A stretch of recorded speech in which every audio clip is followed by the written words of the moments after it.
He was laughed at, considered a weakling with useless skills, but when he defeated the boss in the dungeon, everything changed. Now he can create magic and skills, paying for it with his own levels. He grows and spends, loses and becomes stronger. Will the loser be able to surpass those who humiliated him? Let's find out. The story begins with Loa, the protagonist, triumphantly holding his sword and realizing his victory. In the village of Foil, he approached the door and opened it to enter the guild. As he entered the building, he called on everyone present to pay attention to his amazing news. He had fought slimes today and was able to defeat 2. Everyone looked at him in confusion, but soon, laughter was heard. The knight advised Loa not to mention the wound he said a slime gave him. The girl laughed and noted that this was an F-rank dungeon, where all the newbies from the village fought. The protagonist countered that they should not underestimate slimes. It bites if they are aggressive. The girl chuckled. Slimes bite? Her companion, still laughing, added that he did not know about it because he kills monsters instantly. Loa truly deserves the nickname Hopeless. The system window that appeared said, Loa Foil, 19 years old, level 10, with HP 1 out of 100, MP 116 out of 116, has an attack power of 20 and a defense of 16. Then he approached the merchant and said that they could continue to laugh. Holding 2 magic stones in his hands, he said that he would now sell these 2 stones and get 100,000 for it, right? The guildmaster accepted the stones, but regretfully said that their rarity did not justify their price. Only 3 coins. The protagonist, perplexed and angry, slammed his fist on the counter and said that he had to give him more. He realized that he would be left without food again. For the past 24 hours, he had eaten only grass and insects, but the guildmaster only repeated that this was the market price. Frustrated, Loa knelt down and said that today he would have to make do with meager food again. The guildmaster reminded him that his status was level 25, and now it was 10. He asks if the protagonist wasted his levels. Loa admitted that he did. In order to effectively fight slimes, he had to create a new sword to replace the old one. Creating items that match the level is an extremely rare skill. The protagonist pulled a level 15 copper sword from its sheath. The guildmaster explained that creating items only seemed convenient at first glance. Loa turns to him in rage and shouts that it really is. The guildmaster explained that Loa will not be able to create an infinite number of items of the same level, constantly using it to create new ones. This means that he will not be able to become a merchant. The more items he creates, the less his level and strength, and he will not even be accepted into the party. The protagonist grabbed his head and realized that he cannot earn money or experience. Every time he gains a level, he immediately uses it. How can he face his parents? And with a slime. The guildmaster appreciated his patience, but suddenly a strong wind rose in the building. The protagonist and the guildmaster looked at the door in confusion, trying to protect themselves from the wind. They covered their faces with their hands. The guildmaster was surprised. What is this? The wind? The protagonist replied that it was magic, so it was him again. At that moment, Carter entered the room and asked, "Is Loa still trying to earn pennies today?" The protagonist looked at him angrily and whispered, "Kaire." Everyone ran up to Carter in confusion and shouted that it was dangerous, and they told him not to use magic inside the building. He replied that it was not that important. The only one who brings goods to this village is his father, and he did not think that he would sell potions to those he did not like. The adventurer was indignant. What kind of narcissistic idiot is this? Then he explained that he just came to show poor Loa what magic is.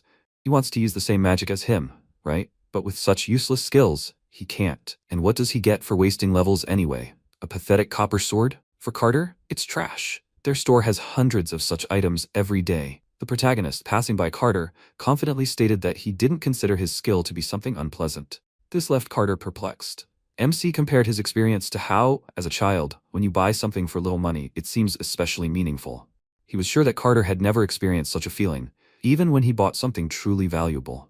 The protagonist headed for the exit of the building, but Carter shouted after him that he should not try to seem stronger than he really is. However, at that moment, the guildmaster reminded him that he forgot his 3 coins. The protagonist quickly turned around and, holding out his hands, ran towards the merchant.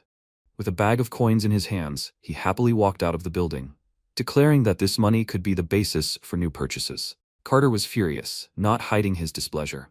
Walking through the tunnel, the protagonist, holding a sword in his hands, thought about how, despite all the talk about him, he is the only one who can do anything with a skill like his. Every adventurer becomes stronger by gaining levels. However, equally important are skill points, which are earned by leveling up and can be used to learn new skills and magic. However, the protagonist has a rather specific item creation skill, due to which he cannot gain skill points even if he levels up.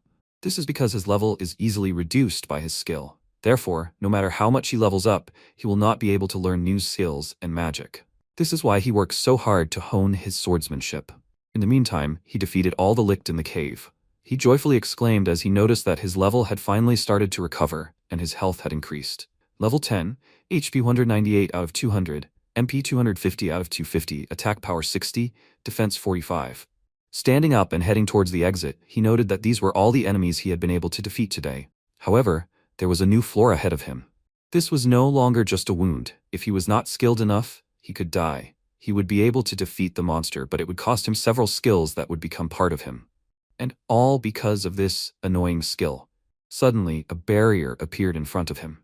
He realized that this meant that the dungeon boss was coming. Reaching out his hand towards the barrier, he realized that once he entered, he would not be able to return until he defeated the boss. He had no chance of winning, especially considering his living situation, which was not getting any better. Entering the barrier, he said that even if he died here, he didn't care. Starting to fight the boss, he realized that he definitely wouldn't leave now.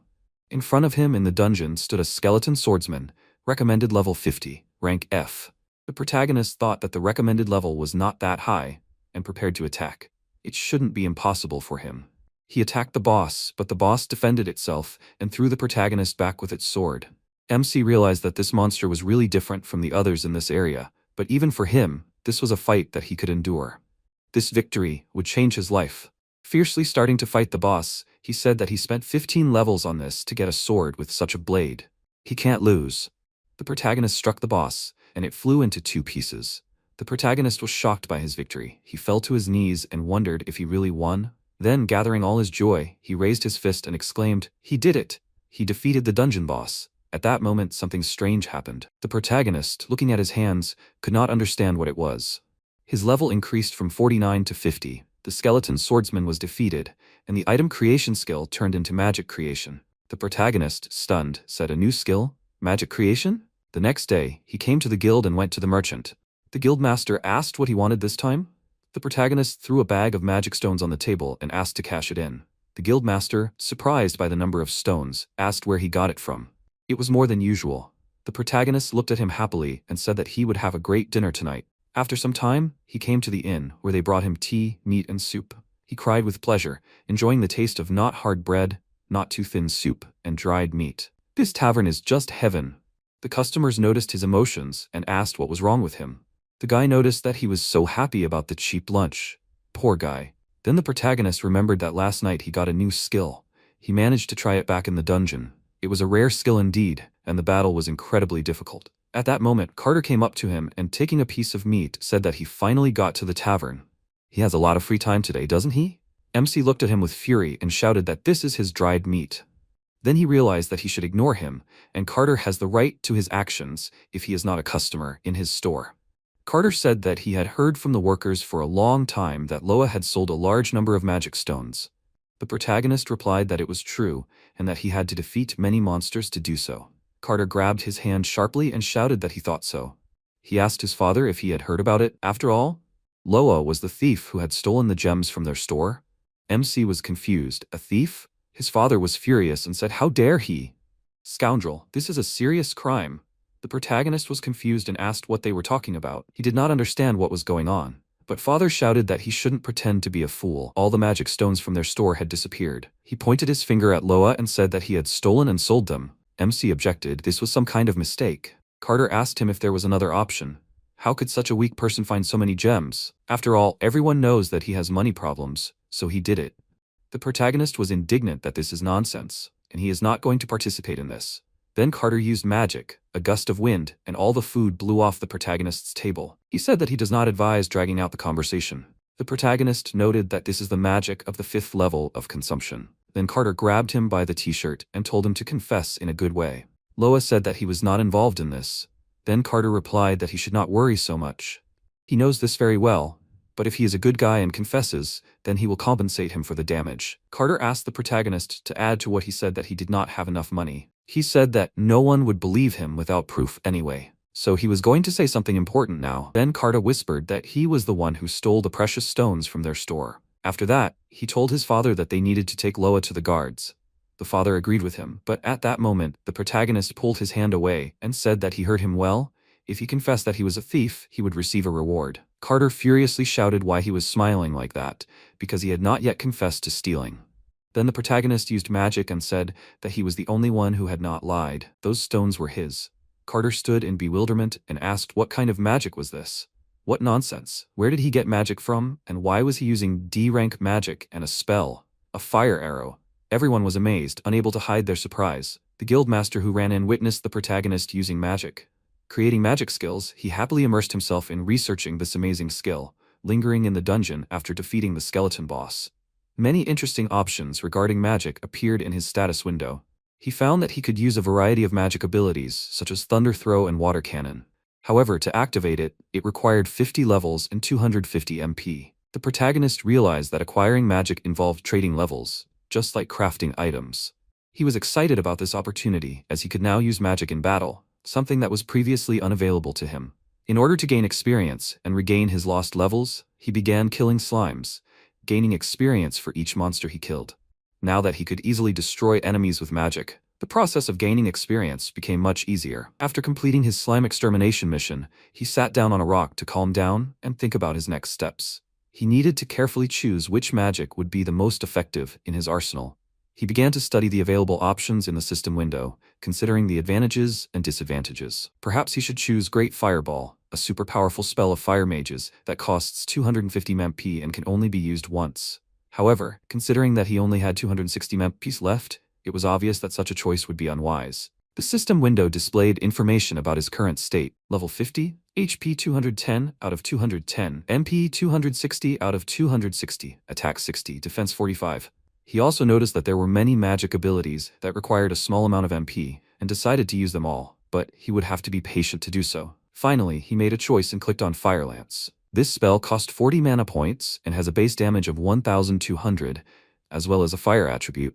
It requires 25 levels to activate. He considered whether to use it right now and decided to focus on the remaining magic abilities that only cost 1 level. He created Luminescence, Ignition, and Drinking Water, continuing to explore the world of magic and its possibilities. Now he wanted to test his magic on weaker monsters, but he thought it was time for a more difficult test. Conveniently, a kobold appeared with a recommended level of 32 and an E rank. The protagonist looked at his reduced stats and noticed the monster was rapidly approaching him, with its long claws extended in front of it. He screamed for it to stop. He began the fight, knowing that he was ready for this, but he was not sure if his psyche could handle the stress. He then closed his eyes, extended his hand forward, and asked, "Is this how it should be done?"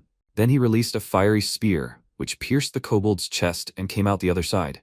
The protagonist stood in disbelief, watching the kobold fall. He exclaimed happily, realizing how powerful magic was. With one shot, he killed the recommended level 32 monster. This proved that as long as a powerful spell hits, it is possible to defeat an enemy even if the levels are very different. Soon, a system window appeared, saying that he had gained experience by defeating a strong monster, and his level had increased from 1 to 11. The protagonist was very happy and thought that the difference between their levels had also contributed to the experience. He had gained 10 levels in just a second, whereas it usually took about a week. Clenching his fist, he said, "This is what it means to become stronger." He decided to use this creation of magic to reach new heights in magic, and so he stood in front of Carter, using his magic. Carter, confused, apologized and begged him to stop using magic. He then shouted that he knew the protagonist had not stolen anything, and apologized for his accusations. The protagonist calmed down and explained that he did not want to make a fuss in such a place. He only asked Carter to tell everyone what rumor he had spread about him. Carter, realizing his mistake, asked, "Will he forgive him if I tell him?" He then accused the guild member of stealing the stones and asked him not to tell anyone about it. The guildmaster, confused, replied that it was not him, as he always took his job seriously. Carter asked those present not to believe the merchant's words, as both Loa and he knew that he did it. Turning around, he asked, "Is that right?" The protagonist realized that everything he did was just a provocation and deception. At this point, the guildmaster claimed that he did not commit this crime. Carter, in turn, insisted on his guilt. He assumed that the guildmaster wanted to defame his name and used magic to attack with wind bullets. However, the protagonist blocked his attack, stating that he wanted Carter to tell what happened himself, but it seemed that this would not happen. Addressing everyone present, the protagonist expressed his hope that they would watch his next spell, Life Magic, which records and plays back events. This magic said that Carter would turn in the thief himself and receive a reward for it. He is currently in a difficult financial situation, and needs additional funds to pay his bills. Bertie, one of the group, said that he did not care what excuses Carter gave. Without proof, he would not believe him. However, he offered Carter to steal magic stones from his father's shop. Carter was confused and afraid, claiming that this was not true. His father began to beat his son and shout that he was a scoundrel, to which Carter shouted back that he was not. The protagonist noticed that Carter's spine was at a 90-degree angle. The guildmaster thanked MC for his magic and said that it really does wonders. All the people began to thank him, saying that it was amazing and that he was a real hero who did a good job. The protagonists realized how much they hated him, but now they will no longer laugh at him, thinking that he can't do anything. The guildmaster praised him and patted him on the head. The next day, when he entered the guild, several teams surrounded him, inviting him to join them. Some said that he could be their strong ally. Others offered to join them. The sisters would take care of him. The third said that he was his fan, and if he agreed to be with him, they would become one team. However, the protagonist interrupted him, saying that he was sorry, but now he wanted to be alone. One of the group members ran, breaking through the wall, and said that he would work on his muscles and come back. The protagonist thought that 5 groups had tried to recruit him just today, and he decided that the demand for mages was really high. If he formed a team with Bertie, for example, the experience would be divided equally between the team members, which was inefficient due to the specificity of his skill. So he would have to go alone, gain experience, and become stronger by practicing his magic better. He walked towards the merchant, scratching his head and thinking that the most important thing was no more introductions. The guildmaster greeted him and said that he had been waiting for him. He then said that he knew it was early, but he needed the protagonist's guild card. Loa took out his card, placed it on the table, and asked why so suddenly. The guildmaster said that he had news for him, and congratulated him on his promotion from F rank to E rank. MC was confused and asked why he was being promoted. The guildmaster replied that he probably forgot how it worked. An adventurer's rank is determined by their contribution to the guild and their personal abilities, and yesterday's incident proved that he met the requirements for E rank.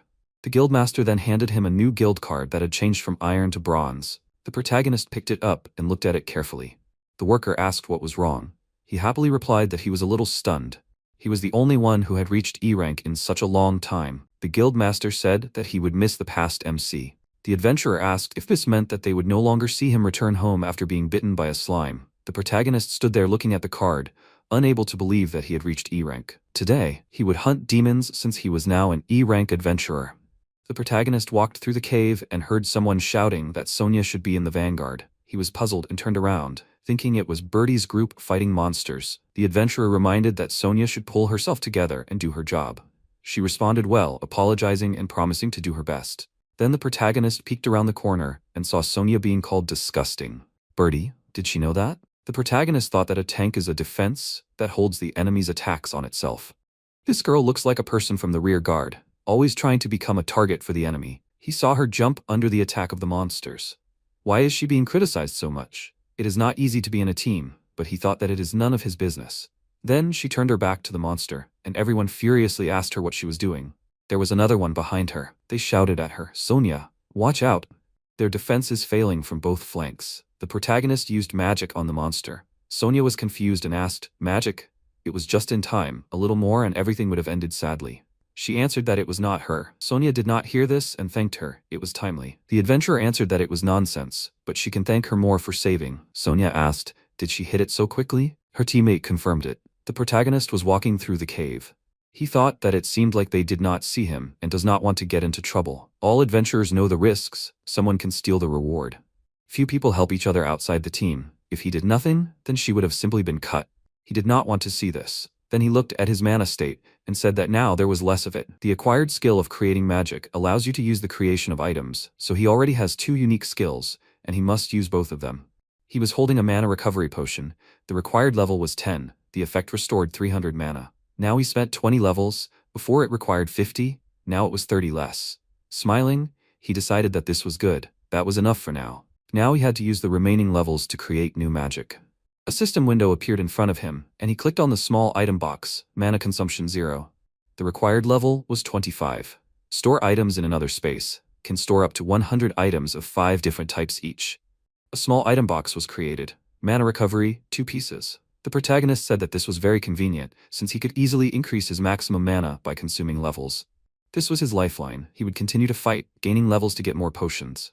Day 1, 12 mana recovery potions, 44 in total. Day 2, 20 mana recovery potions, 64 in total. Day 3, 30 mana recovery potions, 94 in total. Day 4, item box and medicine for mana restoration, 100 pieces. The protagonist was happy. He picked up the mana potion in his hand and said that this was the 100th. Now he didn't have to worry about mana. He started going down the stairs and thought that the bottom level of the E-rank dungeon was ahead. He decided to see what kind of boss it was. Then he saw someone fighting there. The Frog King, recommended level 120, D rank. The protagonist was shocked by what he saw, because it was huge, and he wondered if this was the main monster here. He saw Sonia trying to fight it. Nothing worked, she only blocked the attacks. MC thought it was strange. Why was she fighting alone? Where are all the team members? As a tank, she can't win. This girl Sonia, she's going to die. The protagonist took the sword in his hand, wanted to help, but then thought, no, this is what adventurers do. He's sure she knows what she's doing. She's fighting for her life. He's the same. He always thought there was no point in having someone around, so he's always alone. He turned around and started walking away, climbing the stairs, thought, he's sure she's the same. She doesn't want someone else's help to stop her from getting stronger, so she doesn't need help. The truth is, he would like someone to help him. He was just ashamed of these thoughts. He was trying his best to prove to himself that he wasn't a weakling. Should he offer his help? Was it his business? Who cares? Maybe he should tell him everything after saving him. He used magic and attacked the boss. He stood in front of Sonia and said that it looked like this boss couldn't be killed with one hit. Sonia was shocked and asked, was it him? To which he replied, adventurer who was passing by. And he will take on this boss himself. Recommended level 120. The protagonist's current level is 40. The protagonist understood that the difference in levels between him and the boss was too great. He glanced at Sonia, who could not move. Now that he was here, he had to deal with the boss on his own. The boss attacked him, but Loa managed to dodge, and the attack destroyed part of the floor. The protagonist realized that such a blow could kill him. But what if he hit it with magic? The boss attacked again, and the protagonist, not expecting this, retreated.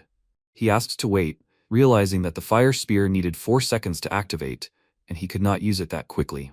Then Sonia told him that he should attack the stomach, since this is the royal frog's weak point. The protagonist thanked her for the advice, but noted that it would be difficult to hit the stomach with magic.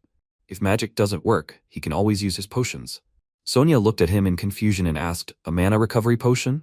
Then the boss attacked again and the protagonist dropped the potion. He took out 2 more potions and said that there was more. Sonia warned him about the danger and asked him to be careful. The protagonist assured her that everything was fine and that he knew what he was doing. He threw 1 potion right in the boss's face. Then he took out another potion and threw it in the frog's eye. The frog closed its eye and stood on its hind legs. The protagonist started running, counting down, 3, 2, 1, 0. He slid across the floor right under the frog and used a fire spear, hitting its belly, and defeated the boss. Sonia was confused. Is this magic? How then? The protagonist then said that he did not try to use potions, but scattered it to reduce friction and increase sliding. He then turned around and said, it's not easy being cool. Sonia thanked him, noticing the fragments in his back, to which the main character said, it happens. Gained experience for defeating the boss, level increased from 40 to 70. Foil Conqueror of the Dungeon, HP effect plus 100. The protagonist looked at his stats and skills and noted that his level went up by 30 at once. He also received an achievement for defeating the boss. He then turned to Sonia, who was lying exhausted on the floor. He shouted, Sonia! Then he picked her up and thought that she probably suffered too much protecting him from the monsters. The protagonist took a health recovery potion in his hand, used level 10, and asked if she could drink it. She replied that she could not take the potion because it was too expensive. The protagonist objected. She should drink it. It cost him nothing. She drank the potion and noticed that she felt better. Then she said that she didn't know how to thank him for saving her life twice. The protagonist was surprised. Twice? Sonia explained that when she saw his magic, she realized that it was he who saved her from the goblins earlier, right? The protagonist scratched his head and said confusedly, yes, there was no need to thank him for that. Sonia shouted that it was true. She really appreciated it. He then introduced himself and explained that he heard her name from her comrades. He wanted to ask her where they were. She said that they ran away when the battle began and left her to die. The protagonist asked, did they leave her to die? She then confirmed it. She was a tank and went into battle first, but when they saw who the battle was against, they realized that they could not win. They just left. The protagonist was furious and said that they left her because they knew she would die. Why did she go with them? Sonia answered that she had a unique skill, impregnable, and showed a shield. This allows her to use offensive skills, so the only way for her to survive was to join the team and endure bullying. If he had not come, she would have died. MC thought that Sonia had the same unfortunate abilities as him. She was always looked down upon and she was worse than him because she couldn't even fight. Sonia asked if something was wrong. Lois suggested that she return to the village because her team was probably eating dinner. He couldn't let this go on. He apologized again and asked if he could help out a little more. In the village, the team members gathered in the guild and discussed the events that happened in the cave. One of them noted that they had left the dungeon in a hurry after hearing about the D-rank monster that lived there. He was shocked to learn how dangerous the monster was. Another team member, feeling sorry for Sonia, said that she was glad they were back. She noted that one should always be prepared for such challenges, because that was the price one had to pay for adventures. At that moment, Sonia and the protagonist entered the room. They were confused and exclaimed loudly, "Sonia, how is she still alive?" However, another member of the team slapped him in the face and screamed, "Idiot."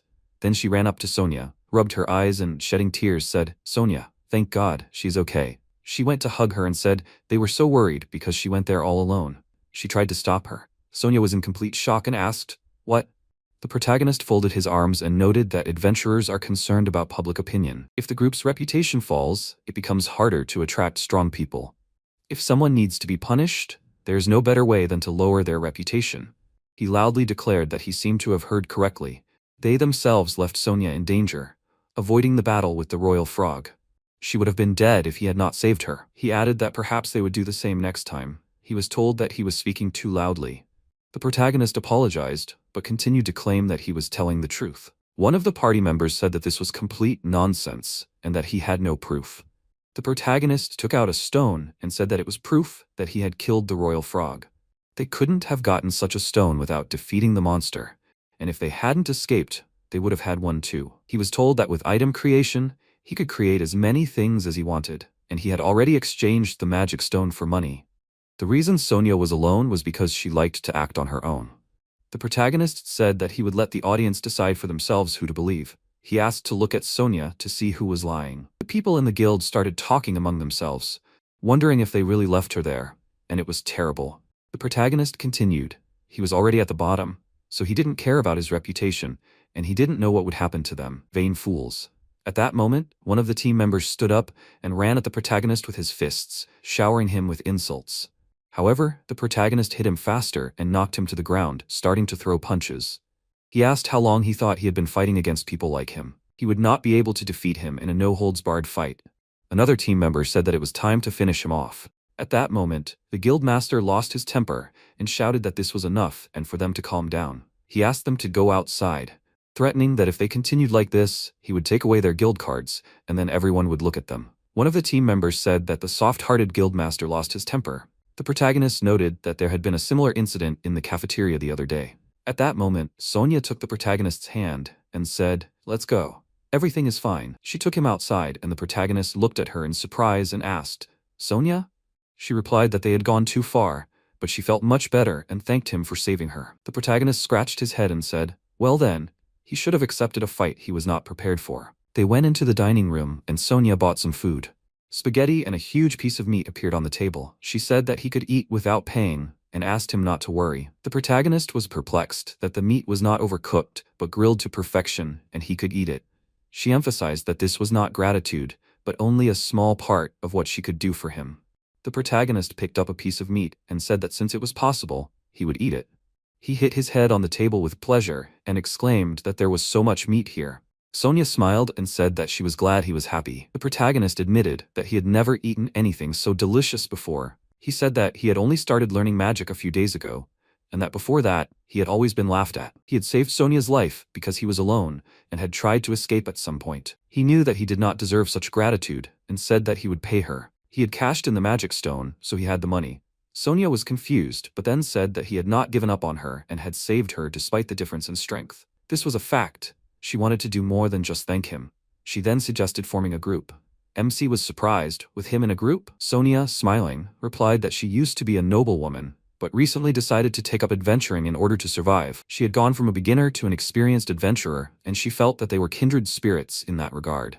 The protagonist agreed that this was true, especially after he had experienced firsthand how difficult it was to fight alone. A shielder like Sonia can balance well between the vanguard and the rearguard. He suggested joining forces, and Sonia happily agreed. They started drinking, and she added that she was now looking forward to working with him. The next morning, Sonia came to his room and woke him up. She said that it was already noon and it was time to get up. The protagonist opened his eyes slightly, and she asked if he should be spanked. Taking the shield in her hands, she hit the bed, and the MC jumped up in shock. She said good morning. The protagonist asked her to wait, and asked what was going on and what she was doing in his room. She explained that their rooms in the inn were next to each other, and she came to wake him up, and the door was unlocked. The protagonist remembered that they had been drinking in the same inn the night before, and he had drunk so much that he did not remember much. Sonia asked if he always got up at this time, and the protagonist replied that he liked to sleep in the morning. Then she noticed that he was a bit lazy, and the protagonist confirmed it. She said that she would wake him up from now on, and he started yelling at her not to do it. Sonia came to the door and said that if he didn't like it, then he should get up early. His sleeping face was very cute, did he know? Looking at the torn bed, he thought that he didn't know how difficult it was to organize a group. After a while, they were walking along the streets, and Sonia said that she had applied to join his party. If he wanted, they could view each other's stats. A system window appeared displaying Sonia Clark, 17 years old, level 65, HP 700 out of 700, MP 300 out of 300, attack power 10, defense 500, unique skill, unapproachable. The protagonist said that her defense was the quintessence of a number, several times greater than his own. Sonia noticed that he had 2 unique skills, and he asked if that was true. She said that she had seen many teams before and had never seen anything like it. And yet he was not arrogant about it, using his power to help her, not to make money. He was an amazing person. The protagonist replied that she should not worry. It was fine. He was not used to it, so he was embarrassed. Sonia asked where they were going today. The protagonist suggested, how about an E-rank dungeon? If Sonia was okay with it? He thought that he should go to the deepest part of it. There are 2 dungeons in this village, one F and one E rank, right?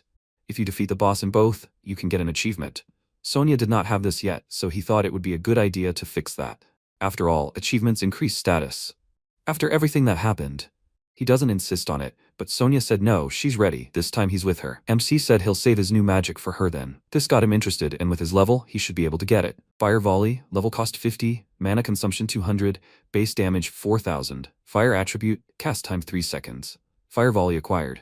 Sonia asked what now. Our protagonist replied that his counterpart spends levels to get items and magic. He just used 50 out of 60 levels. So now he's level 10, and if an attack hits him, he'll die right away. He's been doing this for a long time. He'll be fine. Sonia replied that this is very brave, and she doesn't think she'll ever be able to be like that. Then she'll prevent the attack, won't let anyone touch him. The protagonist replied that it was very encouraging. Then he looked at his hand and with a smile suggested trying the power of his new magic.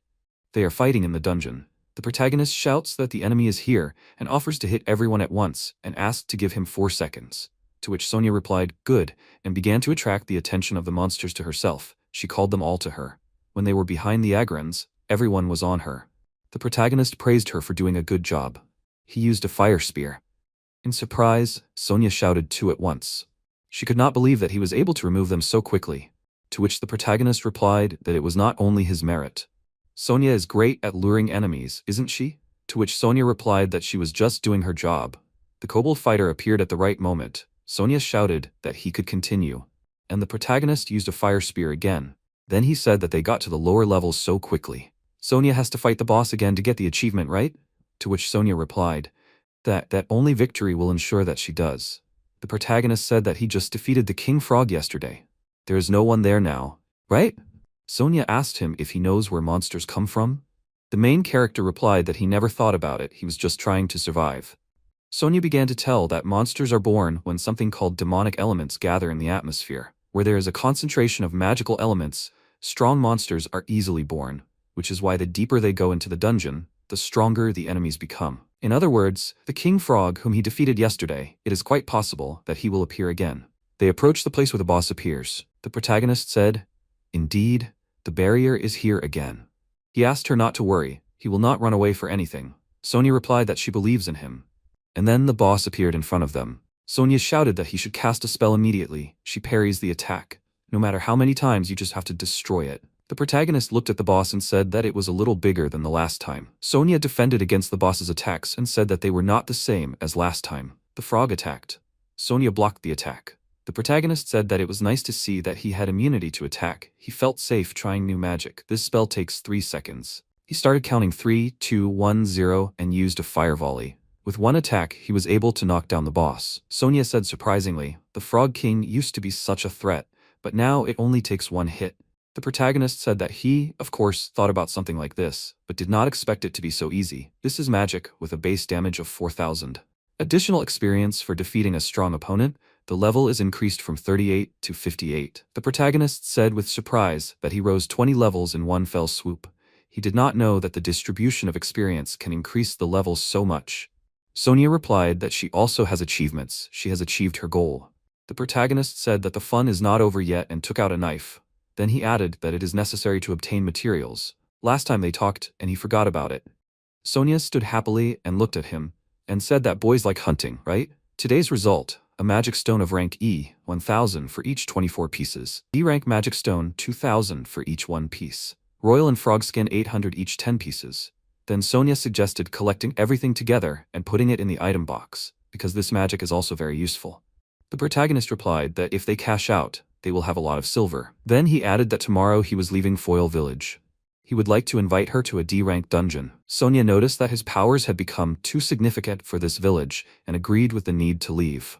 The protagonist, holding meat and a mug in his hands, in turn said that he could say the same about her. Then he voiced his achievements. His level reached 78 and Sonia's 82. Both of them are able to fight D-rank dungeons. The protagonist drew attention to his improved indicators and Sonia agreed with him. She asked where the nearest dungeon of such a rank is. The protagonist replied that he did not know how long he had been gone and became thoughtful. Sonia suggested that at such a time it would be best to ask other people or buy a map, but maps with the location of dungeons were quite rare. The protagonist, putting his hand to his chin, said, "Information, maps? Great idea. He knows a suitable place." They headed to the item shop, where Carter met them. He said, Well, look who's here, Mr. Roa. How can he help him? They have some great items and a discount especially for him." The protagonist, hearing this, thought that Carter, poor guy, had changed a lot. Sonia, joining the conversation, asked, "What does this mean, Mr. Roa? Is he friends with this seller?" The protagonist replied that no, he was only here on business. Carter said enviously, "Since when have you been with such a beauty? Damn him and let him die." The protagonist thought that he had returned. The protagonist then turned to Carter and asked, "Do they have a map in the shop, preferably with dungeons?" Carter replied, "Map? No, all the adventurers want one so it sells out fast. He doesn't even know what he's talking about, idiot." At that moment, the door suddenly opened and Carter's father walked in. He said that they had a map and walked up to his son, telling him not to call customers idiots. He then opened the map and placed it on the table, offering the protagonist to take it. It was the map he used when he was an adventurer himself. Sonia asked, "Isn't it hand-drawn?" The protagonist said that they can't take something that important. The father replied, "What's wrong with the trouble his idiot son caused him? And it's better if it goes to someone strong. If they want to get to the next dungeon, they should go to the city of Lambert, which is in the northeast. It takes 2 days to get there from here." The protagonist thanked the old man for the information and said that they would leave the village tomorrow. Carter was displeased and said that the noise would finally subside. His father, on the other hand, was looking forward to their next meeting to see how they had grown. The next morning, the protagonist wanted to go to bed, but Sonia grabbed him by the scruff of the neck and dragged him along the ground. The protagonist asked if they could go out a little later. He couldn't walk so early in the morning. Sonia replied that it was a beautiful morning, a great time to take a walk. The protagonist thought that they were finally leaving this place. He had been struggling with failed skills for so long, and when he suddenly received a new one, he wondered why he had to wait so long. It was because of all the hard work he had done. "Thank you for all these years, Foil Village." They walked through the field and fought various monsters along the way. The protagonist asked that there were weak monsters around, right? Sonia replied that the demonic element outside was thin, but one should never let down their guard. It was rare, but sometimes a pool of magical elements would appear, and that was how powerful demons were born. The protagonist laughed and said that even if that were the case, he didn't think they were stronger than the dungeon monsters. And suddenly a cart rushes by and from there they shout for help. The protagonist was perplexed and asked, "What? Is that a stripe?" This cart was driven by a girl. She was screaming for help, for someone to help her, because a monster was chasing her, and it wanted to kill her. Sonia asked, "Girl?" The protagonist said that a demon was chasing the cart. He offered to finish it off. Grizzly Bear, recommended level, 130, rank D. The protagonist thought that he was scared. Roa level 78, Sonia level 82. Sonia shouted that she would attract his attention, and while she was doing this, let him use a spell. The protagonist told her to calm down, he could come anyway. The monster did not need to be lured. He used the fire volley magic and knocked the monster down. Masha turned around and looked at him. She was shocked. She said that the monster fell behind. Sonia said that it was amazing. Extra experience for defeating a strong enemy. Level increased from 78 to 80. Masha ran to the main character and screamed, "Thank you very much."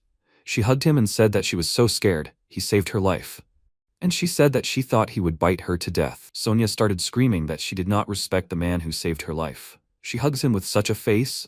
She asked to wipe away her tears. She was ruining her sweet face with them. Masha cried even harder and said that she was kindness itself. "Thank you for that." Then she added that she was a merchant. She was on a familiar road, but then lost her way. She was going to Lamberg, but ended up in an unknown place. The main character asked, "Lamberg?" They were going there too. "Can they go together?" Masha said that, "Of course, you're welcome." She would like to say so, but the cart is full of goods. There are many travelers, adventurers in Lamberg, so there is a lot of equipment among them.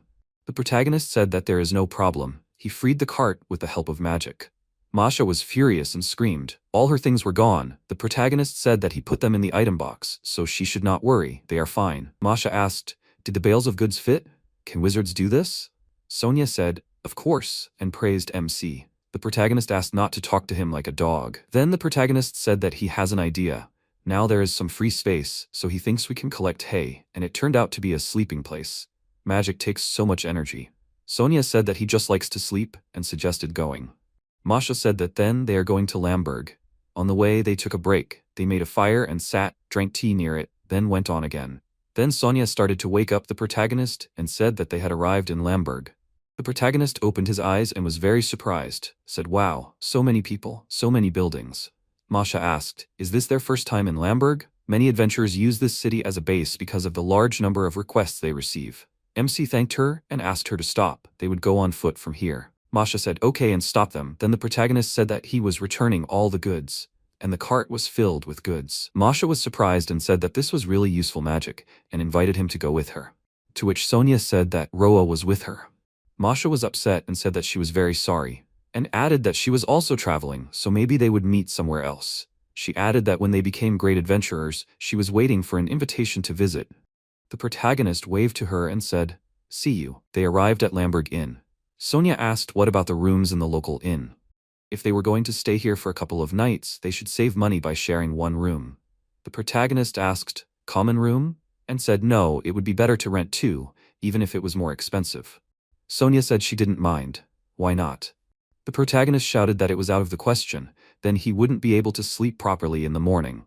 He couldn't let a beautiful girl like her share a room with him. Sonia was shocked by the words. She asked, "Beautiful?" She didn't think so. The protagonist shouted that it was true. The administrator said if they were just here to show off, then they should leave. The MC said that they could earn money for their stay, explore the dungeons tomorrow, they would cash in the loot they got there. Sonia didn't have to worry about the money. Sonia was sad and said that it didn't work. The protagonist thought that he was acting like a gentleman, but for some reason, Sonia was in a bad mood. Does her stomach hurt? The next day, Sonia came to wake up the protagonist and said, "Good morning." She received some information from the guild while he was sleeping. It seems that the D-rank dungeon is outside the city.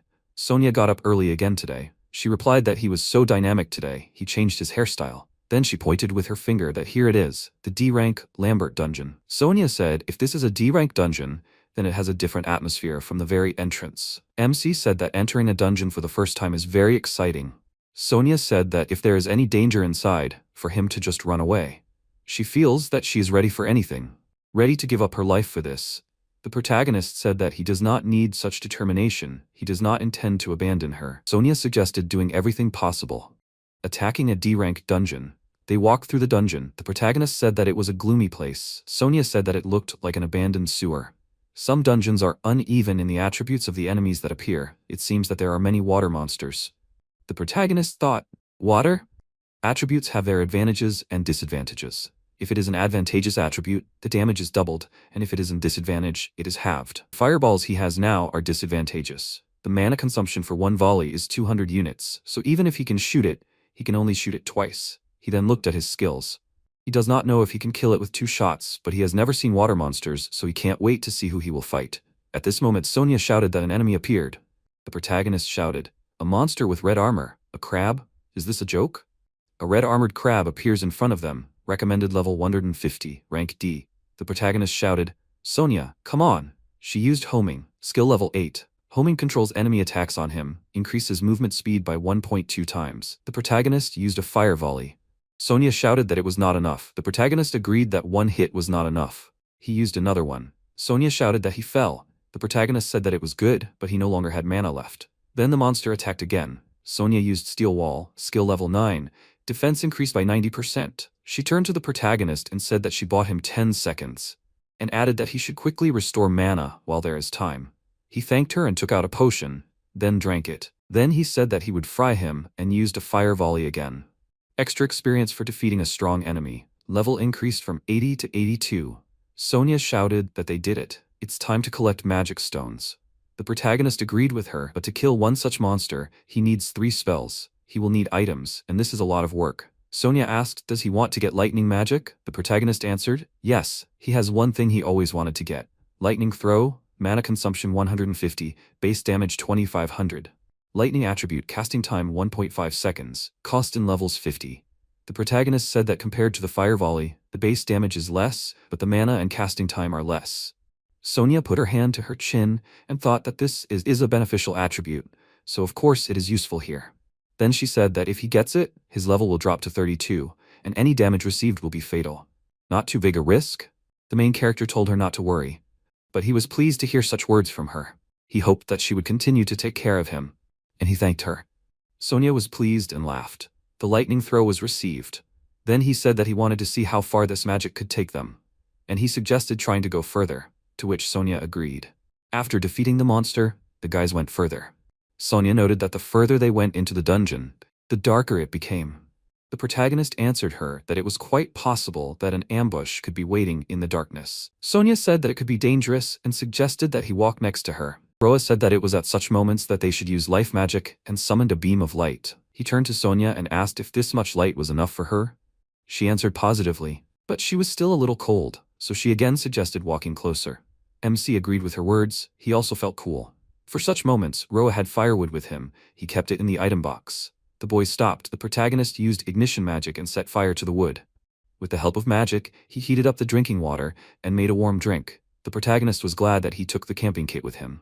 Thanks to this, they warmed up.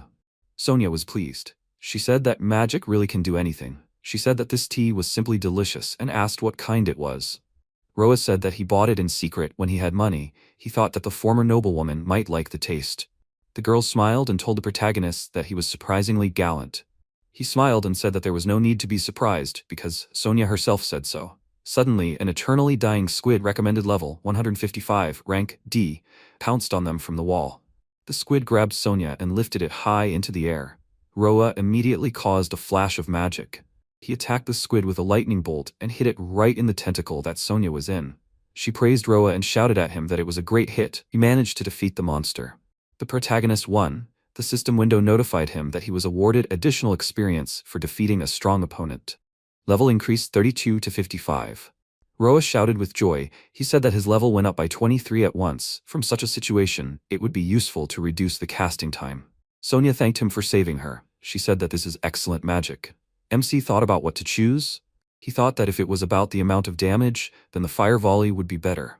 He decided that from now on he would have to use different magic depending on the situation. Sonia laughed at the protagonist and said that he looked like a little boy. He asked her, "Really?" He decided that she thought he was just having fun. He didn't know that fighting with someone was so much fun. He was happy that he was getting stronger and stronger, and he was sure that it was visible on his face. MC turned to Sonia and asked, looking at his face, "Can you tell that he is a boy?" The girl looked at him carefully, and after a second, she laughed loudly. Through her laughter, she said, "Roa, stop making funny faces." She said that he is becoming like a slime that was twisted like a rag. The protagonist exclaimed, "Like a rag? What kind of terrible comparison did she suggest?" Returning from the dungeon, the first thing the guys did was go to the store. Their result for today was a D-rank magic stone 2000 per piece x 20. They introduced themselves to the seller at the store, Roa 55-101, Sonia 84-115, and asked to cash out their loot. The seller apologized to them and asked if she could see their guild card. The protagonist answered positively and handed her his card. The saleswoman studied his card closely, and then she asked them if they really got so many D-rank stones themselves. Roa smiled and told her that they didn't steal them, if that's what she was asking. The seller asked the guys to wait 1 minute. She was going to call an appraiser. Roa was indignant. He didn't understand why they always suspected him. He asked, "Does he really look that weak? Does he really look like a slime that's twisted like a rag?" Sonia answered him, "Don't take everything so seriously." She said that they were E-rank adventurers who had just arrived in Landberg. She said that it was rare for a small group to achieve such results. Sonia then grabbed Roa's cloak, started shaking him in different directions and shouting that he was strong, the strongest.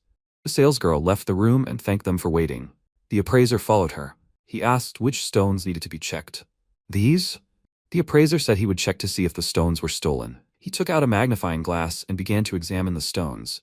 The guys waited for him to finish. The appraiser looked up at them with a stern gaze and they frowned in response. The appraiser frowned even more and looked at the guys again. Then he smiled broadly and told the seller to cash them in. He said that magic stones collected from monsters begin to disintegrate over time. And these stones had not even begun to disintegrate yet. The stones were just collected. The seller said that she was very sorry that she doubted them, but she had never had anyone of such rank who could get such a sum. Roa shrank with joy. He literally bent in half with happiness. Sonia tried to calm his hysterical laughter. She suggested that Roa, the next time they found themselves in a new city, moderate his ardor, so as not to arouse suspicion again. The protagonist replied that he was in a good mood today, so he fought a lot. The seller, to make amends, offered the guys to buy everything at a higher price. Roa said, "Sonia, what luck?" The appraiser asked them, "Do you need money?" MC answered positively, "They need money for living."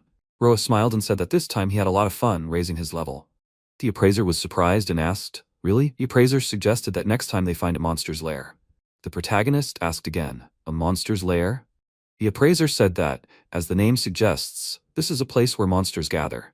Sometimes they can be found in dungeons above rank D. The appraiser told the guys that if they are confident in their abilities, they can go looking for monsters. Sonia asked Roa what he thought about it. He answered positively. He said that it will help them gain experience. They will be able to gain it for the future. Roa left the store very satisfied. He looked at Sonia with excitement in his eyes and asked if she had ever seen a monster lair. Could she guess how many there would be? He shouted that he knew how many monsters there would be. He spread his arms out to the sides and shouted, "There will be so many of them." Sonia smiled and told him to calm down, because his squeals made him look like a boy again. She said that she had never encountered this either, and agreed that it would be a very effective method to raise his level. Sonia said that if there were too many monsters, it would be more difficult for them to work with magic. The protagonist confirmed this and replied that yesterday at the inn he looked through the list of spells, and some of them seemed good to him. He showed it to Sonia. This is the spell, Thunderer's Lightning. It works for a long-range attack. Thunderer's Lightning MP consumption, 400 base damage, 7000, attribute, lightning, casting time 7 sec, cost in levels 1 to 50. Sonia was surprised and asked, "Is this wide-range magic?" Roa answered positively and said that it still deals quite a lot of base damage. He said that the problem is that the casting time and MP consumption are no longer small, and he also does not have enough levels. Sonia said that the MC is currently at level 101, he won't be able to get it now. He looked at the girl and said that there is no need to rush, he will start raising the level right now. He said that he found one thing while looking through magic. This concerns MP. On the screen, he showed a ring. Magic ring cost in levels, 50. Effect, MP 400. Sonia said, "I see, it's time to create items." Roa replied that if it increases MP so much at a cost of 50 levels, then he has no choice but to create it. MC created this ring with magic. He put it on his hand and asked Sonia how she liked it. She replied that the protagonist has beautiful hands, so the ring suits him. He thanked Sonia for the compliment. Suddenly, a sound was heard behind the protagonist. He turned around and in front of him was an eternally dying squid. Recommended level, 155, rank D. Sonia shouted to the protagonist, "Let's do it." MC attacked, he used lightning throw. They defeated the monster. After that they focused on leveling up, and they stayed in the dungeon for a few more days.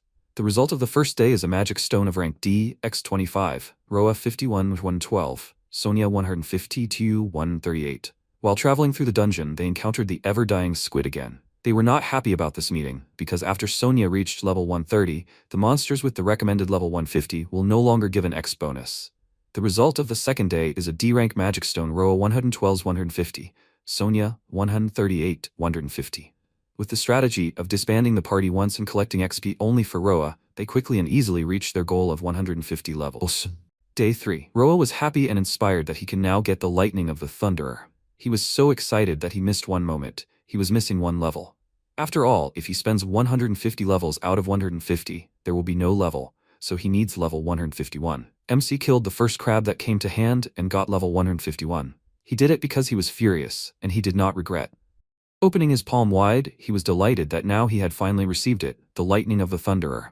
The protagonist's unique skills are item creation, magic, life magic, fire spear, very small item box, fire volley, lightning throw, thunderbolt lightning. Roa shouted. Now he is level 1 again. HP 60 out of 60, MP 480 out of 480, attack power 15, defense 10. MC was happy that the magic ring gives him a lot of MP. He showed this ring to Sonia with a smile.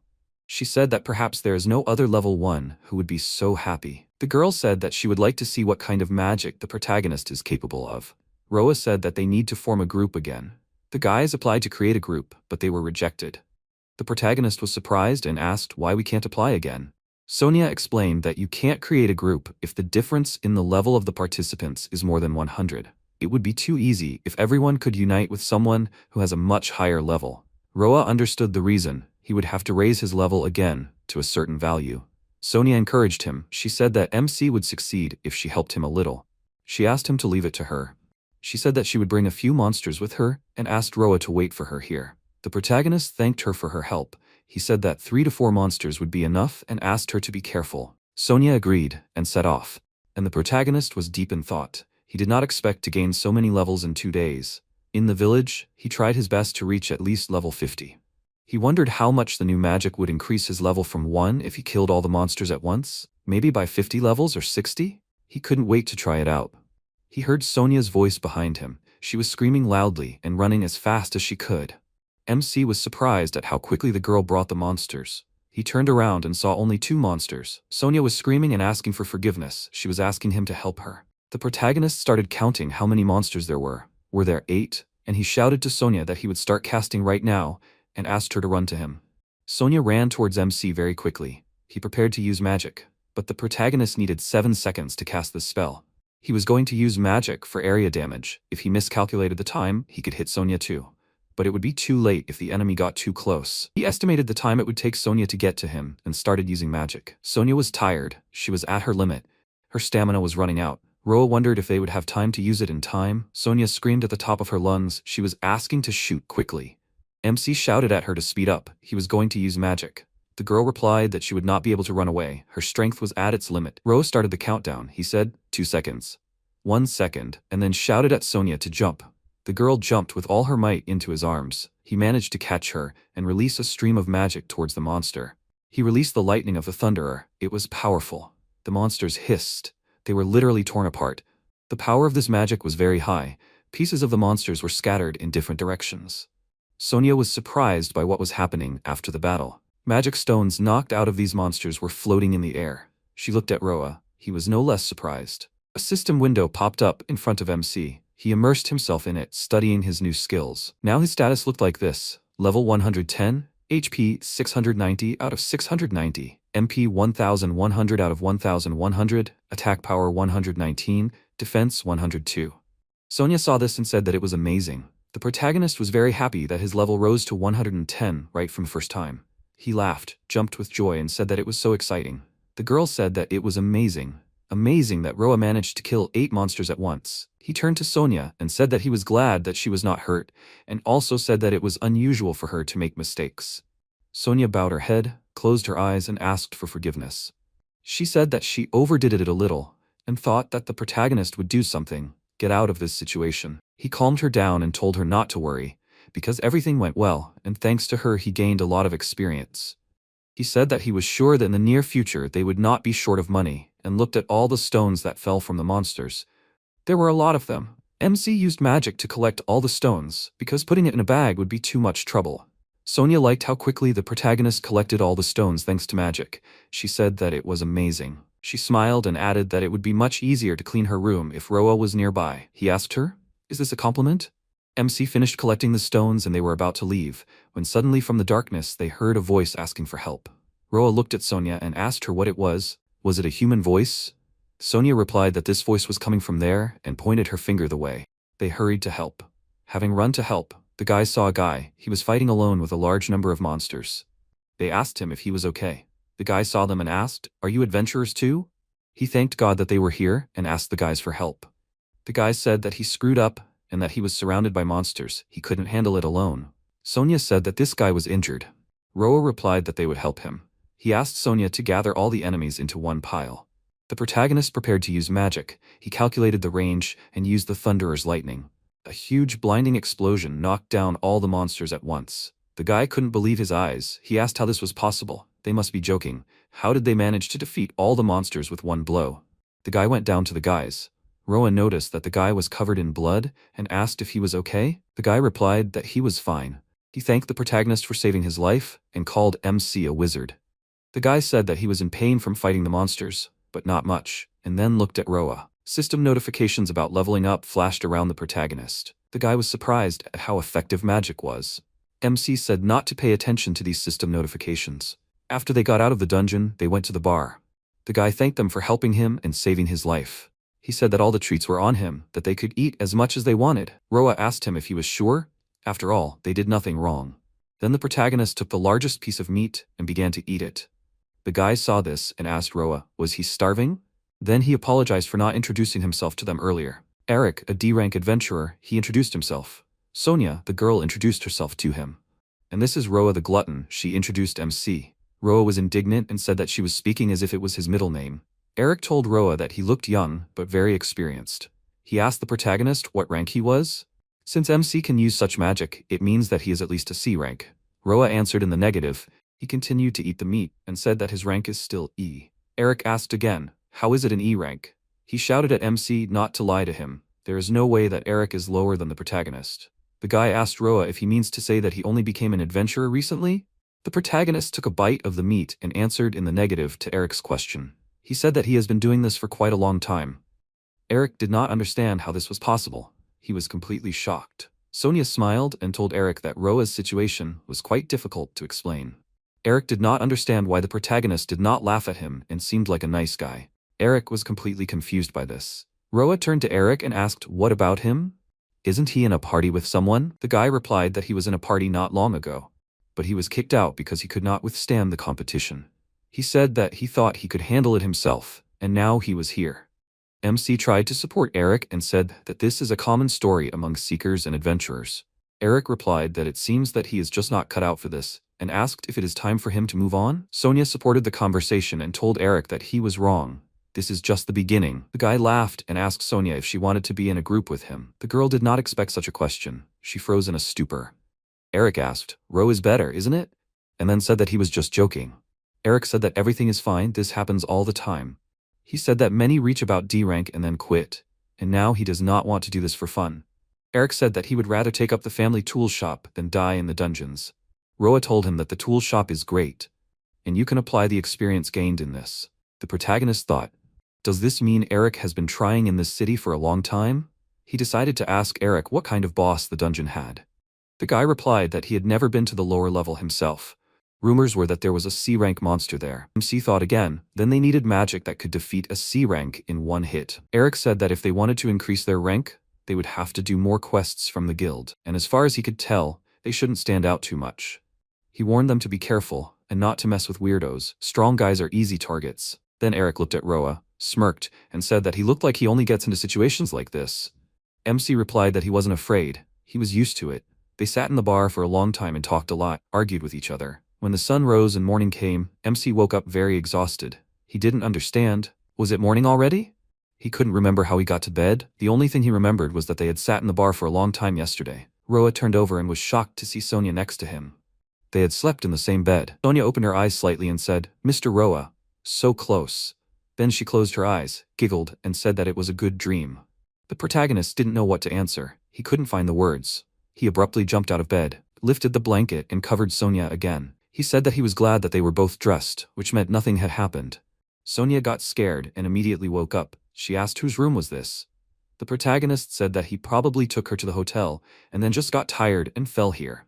Sonia was shocked. She grabbed her head and screamed. She asked, so what? She had slept next to him. It wasn't a dream? The protagonist calmed her down. He said that nothing interesting had happened, that he was very tired. Sonia jumped out of bed, covered her face with her hands, and ran out of the room saying that she was very ashamed. Roa was surprised. He thought that he behaved like a gentleman, but for some reason Sonia kicked the door down. He said that he did not understand what women want. In the afternoon, the guys went to the guild.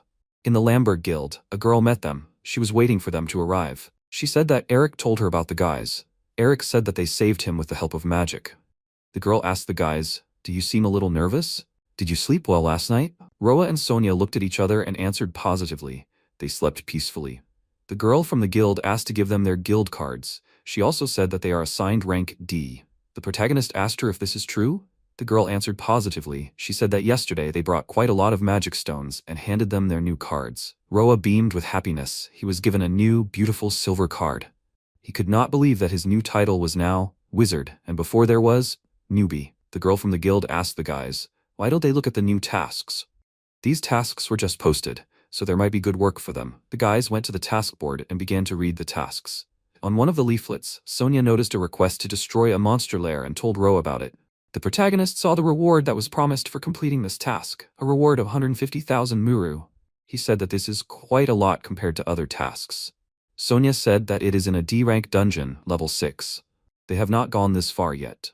MC took the leaflet with this task and told Sonia not to worry. He said that they will definitely cope with it, because he already has enough levels. Suddenly, Ro and Sonia were called by another team. They said that this was their task. In front of them stood 3 guys from another team, 2 guys and 1 girl. These 3 said that this, the rumored duo, was not yet capable of. Sonia was surprised, and Ro got angry. The protagonist asked these 3, what kind of rumors are these, and what do they need? One of the guys asked Roa, does he know what kind of rumors are going around about them?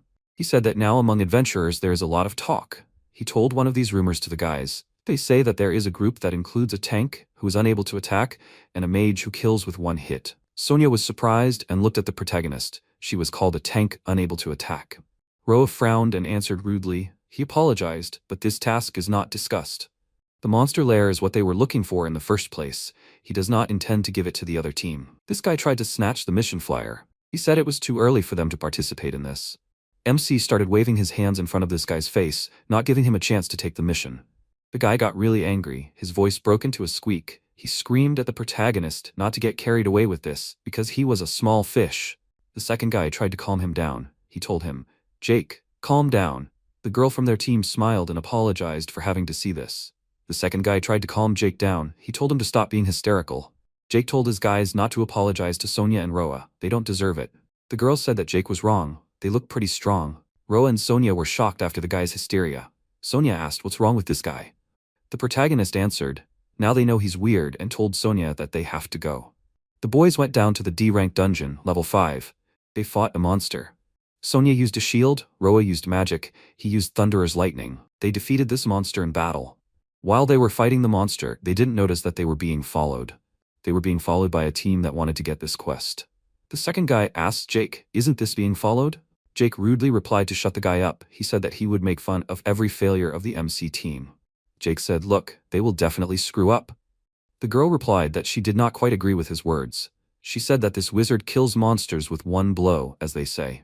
She noted that even with a favorable attribute, it is impossible to deal such a blow without the appropriate magic. The girl said that what he had just done was magic used by the best C-rank adventurers. She was lost in her thoughts. Roa seemed like the best wizard to her, even better than herself, and most importantly, she really liked him. Jake's voice pulled her out of her thoughts. He shouted at her. What nonsense she was talking about. He said what difference did it make what he could do? Jake said that they were the #1 group in Lamberg. He was disgusted that they wanted to compare them with these newbies. He thought that they were much better than them. The girl told Jack that she probably agreed with this. The second guy smiled and said that Jake was kind of weird. The guys moved further along the dungeon. The protagonist said that it was time for them to level 6 and pointed towards a dark passage. Sonia asked if Mr. Roa had already reached level 152. She said that he would be able to immediately increase his level after the battle, so it would be better to use it for something. The protagonist agreed with her and said that this was exactly their plan. He opened the status window and highlighted 3 things he liked. Purple Flash, MP consumption 300, base damage 12,000, lightning attribute, cast time 2 seconds, cooldown 20 seconds, required stats, attack power 500, cost in levels 150. Mithril Sword effect, attack power plus 400, level cost 150. Physical enhancement, MP consumption, seconds X enhancement multiplier x10, multiplier is in the range of 1 to 3 times. Effect, increases physical ability, attributes none, casting time zeros, level cost 200. Roa said that Purple Flash can only be used when the attack power is 500. He currently has about 130, so he is going to increase it. He decided to make the Mithril Sword item first, and then work on Flash. Roa cashed in his levels and got the mithril sword. Sonia exclaimed that it was cool, it looked really good. She told MC that she couldn't believe that he was now level 2. He asked her not to say that. He said that he needed experience. He apologized to Sonia and asked if they could disband their party again. Sonia answered positively. She said that now if he destroyed all the monsters they would have another big climb. The protagonist shouted that he was ready. They were heading to the monster's lair. Having gone down, the guys saw a terrible picture. This level was teeming with monsters. They had never met so many terrible monsters in one place. The monsters were everywhere. Their number was impossible to count. Sonia was horrified. Roa said that it was very creepy here and smiled. Sonia told him that they needed to try to get rid of them with one big shot. She said that they needed to take into account the mana consumption and the casting time. If he missed, it would be bad. The protagonist said that he knew it. Sonia told him that she would be the protection when it became dangerous. She would hold out as long as she could. MC replied negatively. He told her that if it became dangerous, leave this place immediately. He shouted, "Go ahead." Roa attracted the attention of the monsters. He shouted at them to come to him. The monsters heard the shout and started moving towards the protagonist. Roa stood still and prepared to use magic. The monsters were approaching him very quickly. The three guys who were watching Sonia and Roa appeared in the dungeon. The girls shouted for the guys to look at MC. He was going to do something. Jake exclaimed, "What is he doing? He is deliberately attracting enemies." Jake gritted his teeth in anger. The girl from his team asked, "Will Roa cope?" She was worried about MC and shouted, "The monsters will kill him." Roa did not notice what was happening around him. He was preparing to attack. Sonia crossed her arms in worry and said that there were 3 seconds left. Then there were 2 seconds left. The monsters opened their mouths and were ready to attack the protagonist. There was 1 second left. The monster's jaw was next to Roa's head. When suddenly he opened his eyes, put his hand forward, and screamed. He called down the thunderer's lightning. Lightning thundered in the air. It tore the monsters apart. The sky was filled with lightning light, incinerating the monsters. The screams of the monsters were heard around. The monsters screamed hysterically. Roa won. The opposing team was completely confused. They were shocked. None of them expected Roa to cope with this alone. Jake asked what was this? Who was he? Roa stood and trembled. His whole body was shaking. He said that he did not know how many times he felt this. System windows appeared around Roa again, notifying him that his level had increased. MC said that he felt a sudden surge of strength again. He said that it was wonderful. Roa's level indicator grew, 167th level, 168th level, 169th level, and stopped at 170th level. Now his status looked like this. HP 750 out of 750, MP 1170 out of 1170, attack power 579, defense 162. Sonia asked in surprise. From the first level, straight to 170? She shouted that it was amazing. Sonia told Roa to look at all these corpses and said that they would be able to get a lot of materials from this one. MC said that they couldn't handle that many, and that they should take the best materials and go home. Sonia laughed and said that they had plenty to choose from. Suddenly, another team appeared on the horizon. They were surprised that the main character destroyed the monster's lair with one blow. They talked among themselves, discussing who could use such magic. There might not be any strong mages like Roa and Lamberg who could do something like that. The second guy told Jake that it was a complete defeat. He said that he knew that it would upset Jake, but these guys were the best in the city. Jake said that he wouldn't admit it. Jake shouted that he wouldn't admit it and would never admit it. He decided to challenge them to a duel. The second character told him to forget about it, said that their power was dangerous. Jake said that they knew this dungeon better than them, and if they played by the rules, they could win. Jake said that if that happened, they would become the strongest in the city, and he praised his idea. The second character shouted that Jake didn't know what he was talking about. Jake asked what he said. The guy repeated his words, that Jake didn't know what he was talking about, and then he said that there was no point in stopping there, that they could try it. The guy said that they should listen to him and determine the rules of the duel themselves. He said that they don't need any troubles and loss of reputation. Jake agreed with him. They turned to the girl and asked what Dory thought about it. Jake was indignant. Dory didn't even listen to them. Roa and Sonia collected the necessary materials and went to the exit of the dungeon. The opposing team was confused. Why did Roa and Sonia leave so many materials? The guy decided to take the remaining materials for himself. Jake looked at the guy and said that he had no self-esteem at all. Sonia and Roa returned to the guild.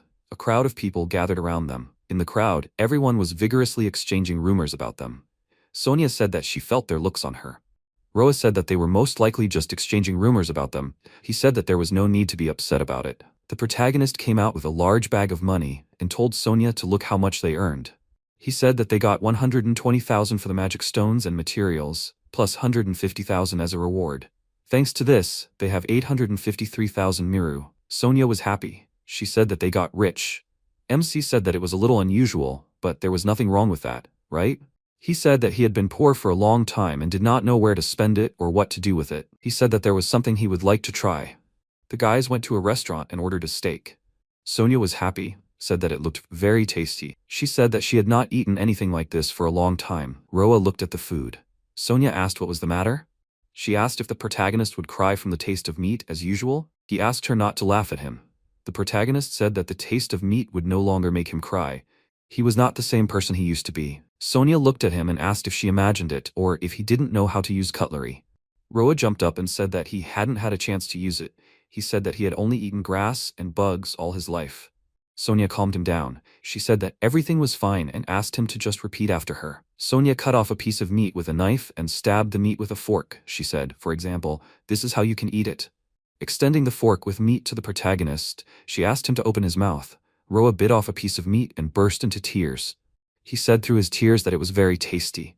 Sonia smiled and said that this was the old Roa. Still is funny.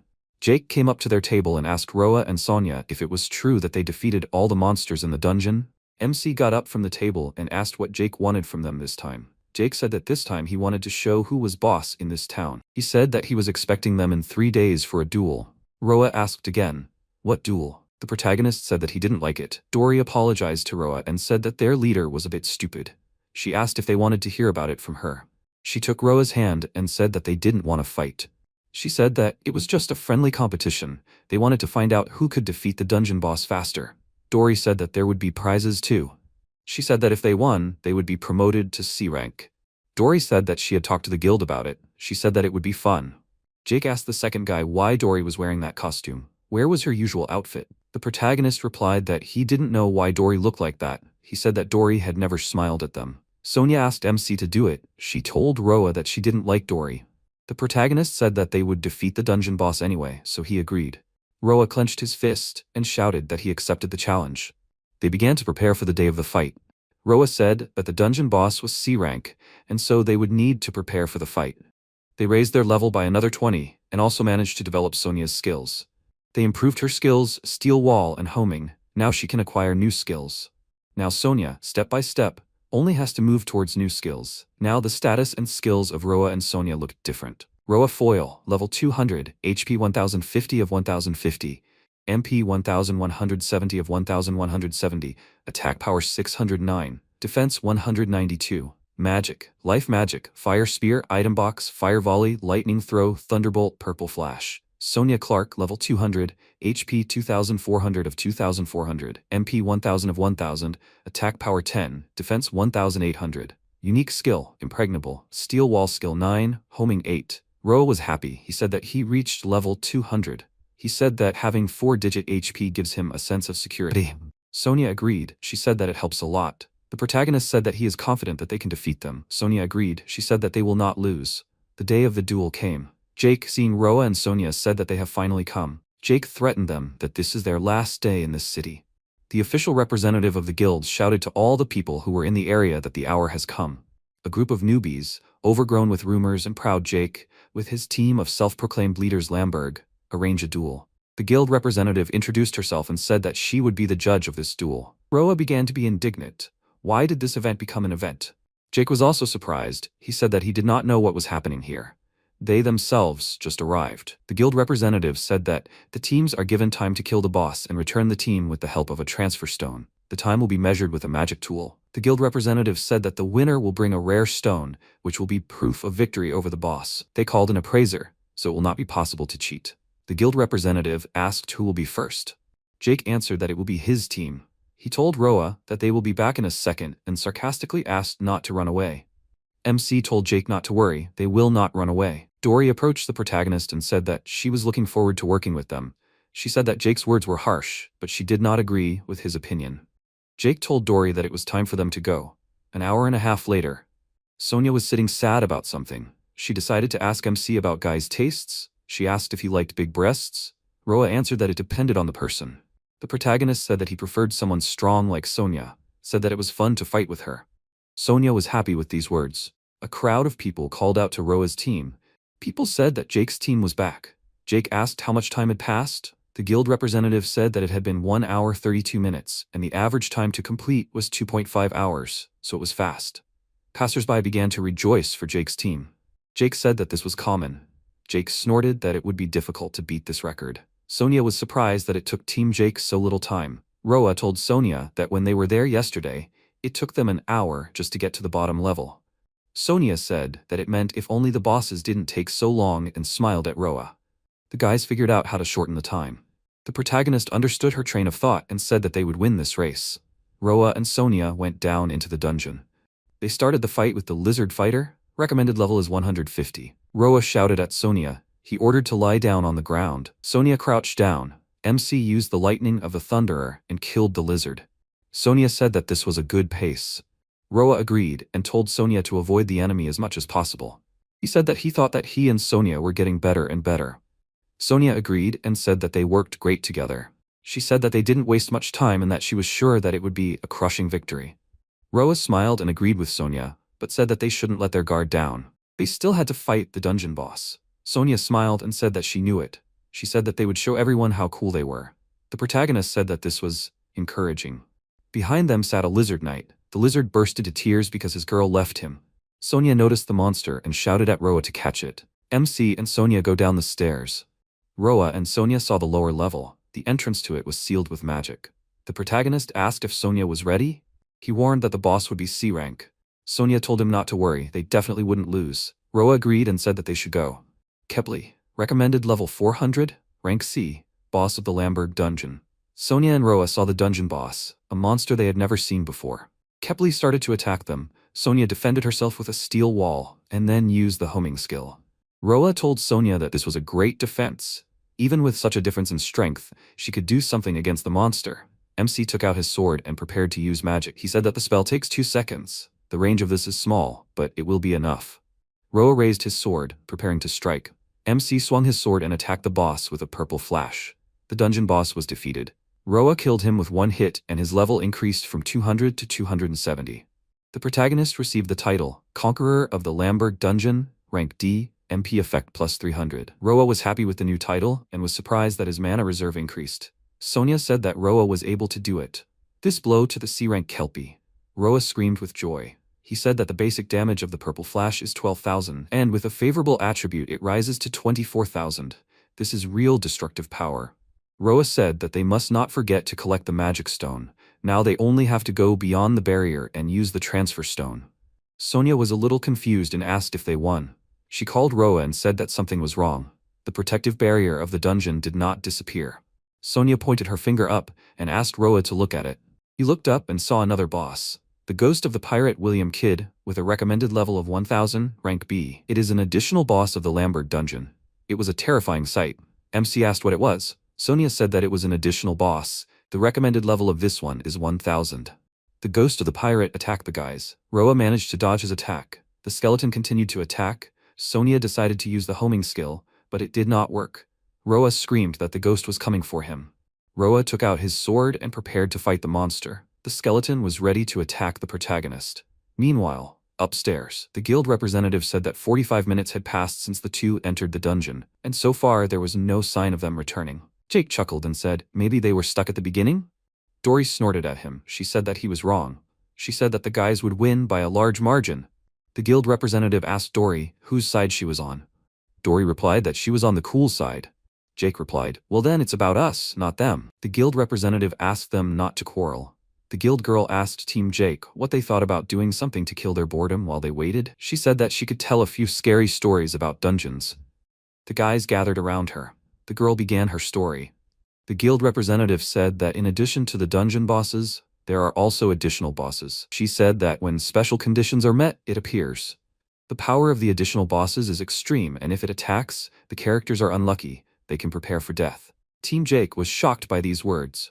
The guild representative calmed them down and told them not to worry. There were no reports of additional bosses appearing here at all. Jake breathed a sigh of relief. He asked why she scared them with this story. The girl answered that the conditions of appearance, as they say, are very difficult. They are unlikely to encounter such a thing. Meanwhile, a fierce battle was going on in the dungeon. Roa and Sonia were fighting the pirate ghost. The protagonist fought the skeleton with swords. He could hardly withstand the onslaught of the monster. The pirate ghost did not allow Roa to relax. MC said that this monster is rank B. If he gets one hit, his whole body will hurt. He was angry that the transfer stone they were given did not work either, so they will have to deal with it somehow. Roa reasoned, his level is 270, what can he do with such an exorbitant recommended monster level? Sonia shouted, Mr. Roa, so that he does not forget to keep his distance. She advised him to launch the lightning of the Thunderer. MC answered Sonia that he is trying to keep his distance. He summoned the Thunderer's lightning, but the pirate ghost dodged it. Sonia screamed, did he miss? Roa said, it can't be, lightning is very fast. MC didn't have time to understand anything, as the pirate ghost attacked him. Roa flew into the wall at high speed and fell to the ground. Sonia screamed. She was very scared for the protagonist. The skeleton wanted to attack MC again, but Sonia closed it with herself. She distracted the ghost onto herself. The monster changed its target. Sonia told the protagonist that she could buy him some time. She asked him to do something to help him recover. Roa looked bad. He asked Sonia what she meant. He opened his status window. He had 120 HP left. It was enough for the monster to deal one blow and that's it. MC said that he knew that one day he would have a hard time, but he didn't expect it to be so soon. He thought, maybe this is a test.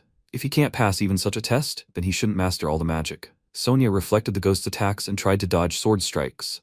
He remembered Eric's words. He told Roa that many adventurers leave already at D rank.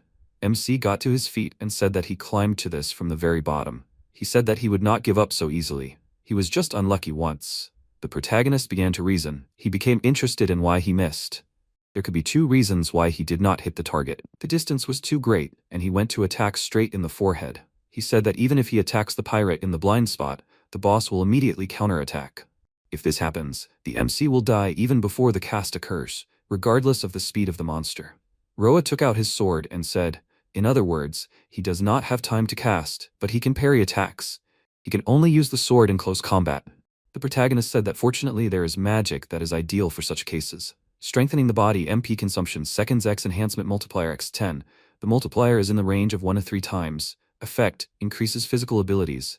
Attributes none. Casting time, 0 sec. The protagonist decided to first restore all MP with a potion from the item box. Then, he decided to spend 200 levels to obtain the body strengthening skill. Roa Foil. Level 70, HP 120 out of 370, MP 1020 out of 1020, attack power 480, defense 65. MC acquired body reinforcement. The maximum gain factor is 3 times. Then his attack power became 1440, defense 195. The protagonist was satisfied with this result. His attack and defense power were satisfied. This magic consumes 10 MP for every second of gain. If the gain factor is 3, then the MP consumption also increases 3 times. MP 1020 divided by MP 30 equals 34 seconds. In other words, he only has 34 seconds to win. Roa said that everything will be fine. He reassured himself that he is not fighting alone. If he runs out of effect, he is sure that Sonia will help him with recovery. He shouted to Sonia to cover him. He is going to attack. Sonia was surprised that Mr. Roa switched to close combat. The protagonist forced a smile and walked up to the pirate ghost. He told him that it will be the second round. Level 70 against 1000. The protagonist went straight to the skeleton. He raised his sword and swung. The pirate was preparing to attack. They clashed in a fierce duel. The monster used all his strength. He tried to strike Roa. MC parried the attacks. He asked the pirate, attacking is not that easy, is it? It is not so easy to throw him back now, with one blow. The protagonist calculated the time. He approached the pirate and prepared to strike. Roa reflected the skeleton's attack and struck him back. MC was able to injure the pirate ghost. He was happy about it. The blow was weak, but it was there. He said that this was a fight to the death and asked himself, so why does he like it? The skeleton attacked Roa with renewed vigor. They clashed in a sword fight. The protagonist said that he would like to continue this fight, but his MP will soon run out. The protagonist said that he would like to continue this fight, but he will soon run out of MP. Now it is only 180 out of 1020. Roa did not have time to respond to his attack. The monster was approaching too fast. Sonia covered him from behind. She used the homing skill. She met the eyes of the terrible monster. She reflected the attack with her shield. She was surprised and asked, does homing work? Apparently it only works at close range. Sonia shouted to Roa that she probably wouldn't be able to hold off the attack for long. She told him to heal while he had the chance. The protagonist thanked Sonia. She covered him at the perfect time. Sonia was tired of parrying the pirate's attacks. Roa said that he should heal quickly and drank 3 recovery potions at once. His MPs were fully restored. He said that the attack pattern was becoming clearer and clearer. He began to understand the enemy's tactics.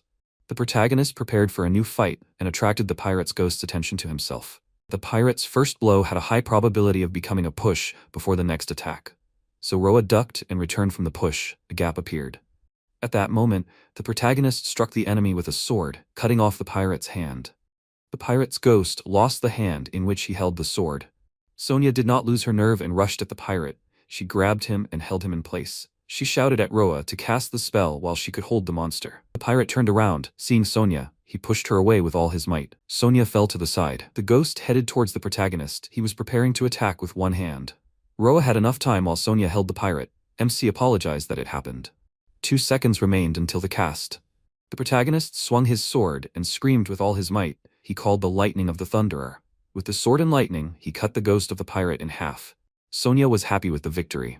MC asked the ghost, "What is it like to be defeated by D rank?" But the question remained unanswered. Because they won, they withstood this fight. From such tension, Sonia began to cry. She was very glad that Roa was okay. At some point, she did not even know what would happen next. The protagonist said that he didn't think they could defeat a B-rank monster. It was a really absurd skill, but it worked.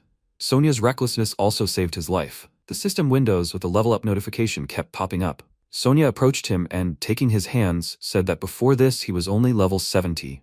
She was sure that the bonus for defeating a strong enemy would increase his level several times. MC was curious how far this would go. Sonia said that this time, not only your magic, but also your swordsmanship was amazing. She asked where he managed to learn it. Roa replied that he mastered the basics at the beginning of his adventuring path. Sonia asked, "That was all?" She said that if Roa continued to work on it, he could become a swordmaster. MC did not agree with this. He said that if he chased everything at once, he would never fully master anything. He said that he was more interested in shooting magic than swinging a sword. That's why he wanted to continue improving his magic. Roa said that he was very tired. Sonia asked him if he wanted to lie down for a while. Was there still time? He said no. He said that the floor was too hard here and a place to sleep was very important. Sonia put Roa's head on her lap and said that he could lie on her lap, rest for at least 5 minutes. He asked Sonia if he was too heavy. She said no and smiled. Now the main character's status looked like this. Level 470, HP 2865 out of 2865, MP 700 out of 3700, attack power 1440, defense 720. Got the name Captain Ghost Pirate William Kidd, title obtained by defeating him, effect HP plus 200, MP plus 200, attack plus 200, defense plus 200. The guys used the transition stone. The guild representative said, "The magic timer stopped." She said, "Ladies and gentlemen, these two are back." Dory was glad to see them back, and Jake asked, "I wonder how long it took?" They did it in 1 hour and 29 minutes, 3 minutes faster than Jake's group. Jake screamed that it was impossible. He said that they know the structure of this dungeon better than them. Jake snorted, "Did they really defeat the dungeon boss?" He asked to see the magic stone as evidence. Now, MC said he didn't have to say it. He held out 2 stones and told them to evaluate them.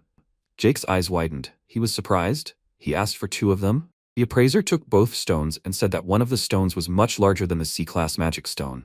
He took the stones to look at them closer. Imagine the appraiser's surprise when he picked up the larger stone. Jake asked, "What, are these fakes after all?"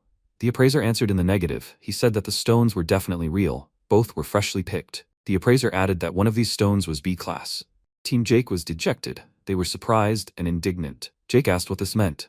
He said that there shouldn't be B-rank monsters in this dungeon. Jake turned to Team Sonia and Roa and asked what they did there. The protagonist replied that they had gotten an extra boss, the ghost of the pirate William Kidd, and they had defeated him.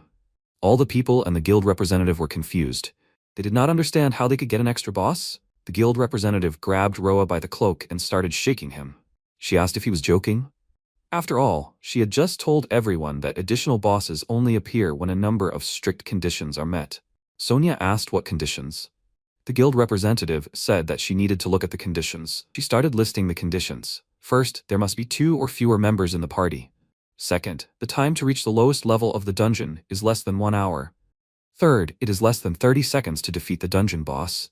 Fourth, it is less than 3 attacks on the dungeon boss, and so on. The guild representative said that the additional boss only appears for those who meet all of these conditions. She had heard of such things. Sonia, with a smile on her face, said that Mr. Roa did exactly that. MC told Sonia not to blame him alone for this. The guys from Team Jake said that it turns out that they defeated the dungeon boss and even the additional boss in just 1.5 hours. Dory screamed that it was fantastic and rushed to Roa with hugs, but Sonia did not let her even touch the main character. The guy from the team, Jake, said that it was a complete defeat. He knew that Jake was upset, but he had to admit it. Jake started crying. He said that it must have been terrible, and he was glad that the guys were okay. He turned to Roa and said that he was so sorry, he underestimated them. He said that he was so ashamed that he laughed at them just because they were new. MC thought to himself that he was not like Carter at all. He was so stubborn. Roa told Jake not to worry. He had a lot of fun today. They shook hands. The crowd of spectators shouted at the guys. They asked how the guys defeated the extra boss. People promised to buy them drinks if they told them everything in detail. Someone asked the guys if they were accepting new members into the group. A crowd of people wanting to join their team gathered. Jake yelled at the crowd to get out of the way. These guys were drinking with them today. Sonia asked Roa if they were coming. He replied that he thought he was going home and getting some sleep. Then he decided that it was good to gather like this every now and then. He and Team Jake went to a bar. Sonia and Dory were arguing with each other. Sonia didn't want Dory to get close to the protagonist. After the bar, the guys went to the hotel. There was a knock on the protagonist's door. Sonia entered the room and asked Roa if he was asleep. MC didn't answer. He was fast asleep. She quietly approached him and said that he had fallen asleep again with the door unlocked. But they drank with pleasure. Sonia adjusted the blanket and stroked Roa's head. She said that he was fast asleep. He must be tired. She sat down on the floor next to his bed and said that she had been very worried today. She was afraid that Roa would die. She was so glad that he was okay. Sonia patted his head and said that she knew it looked strange. She asked to let her tell him something while he was sleeping. Sonia told Roa that she loved him. She looked at him sleeping, patted his head and said that she was so happy that she had met him. Later, Roa held the gold card in his hands and happily shouted to the girl that they did it. Just like Jake and the others said. They had indeed raised their adventurer rank to C, and his guild card was a cool gold. His career had finally taken off. Sonia laughed and told him that he was ruining the reputation of rank C with his habit of sleeping late. He noted that he had slept until noon today and she hadn't even woken him up. The girl admitted that she was staring at his sleeping face and she was tired. She asked him what they were going to do today. They had already conquered the dungeon in the city. The protagonist replied that they needed to see. He had a title, and he had done what he had to in this city. In order to enter the next dungeon, he needed to buy a land dragon. He asked Sonia what she thought about it. The girl thought about it, and he continued that he had once seen an adventurer riding a land dragon in foil. People said that it was a faster way to travel than a horse. He had saved up almost $1 million, so maybe now he could buy one. Sonia didn't want to upset the MC, but she had to tell him that buying such a dragon costs about 10 million Muru. Roa was taken aback when he heard such a sum. He cursed and said that they should not stop there. The girl noted with satisfaction to herself that he had returned to his previous appearance. Suddenly, a voice told him not to give up so quickly. He had a profitable offer for him. Eric approached them, and the protagonist was very happy about his arrival. The guy told them that there were a lot of rumors about them. He heard that they defeated an additional boss. They were talking about it in his shop. MC asked him about the shop in surprise. Eric told him in response that he quit his job as an adventurer and started a tool shop. Today, he was at the guild to settle all the formalities, and he was very glad that he saw them. The guy added that he would like to thank them for all the help they gave him, and he would be very happy if they visited his shop.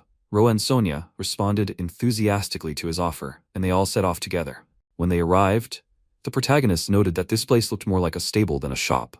Eric replied that it was a stable, just like it looked. He doesn't want to brag, but his family had a very successful business. There is a demand from adventurers and travelers, so they keep a lot of horses and land dragons.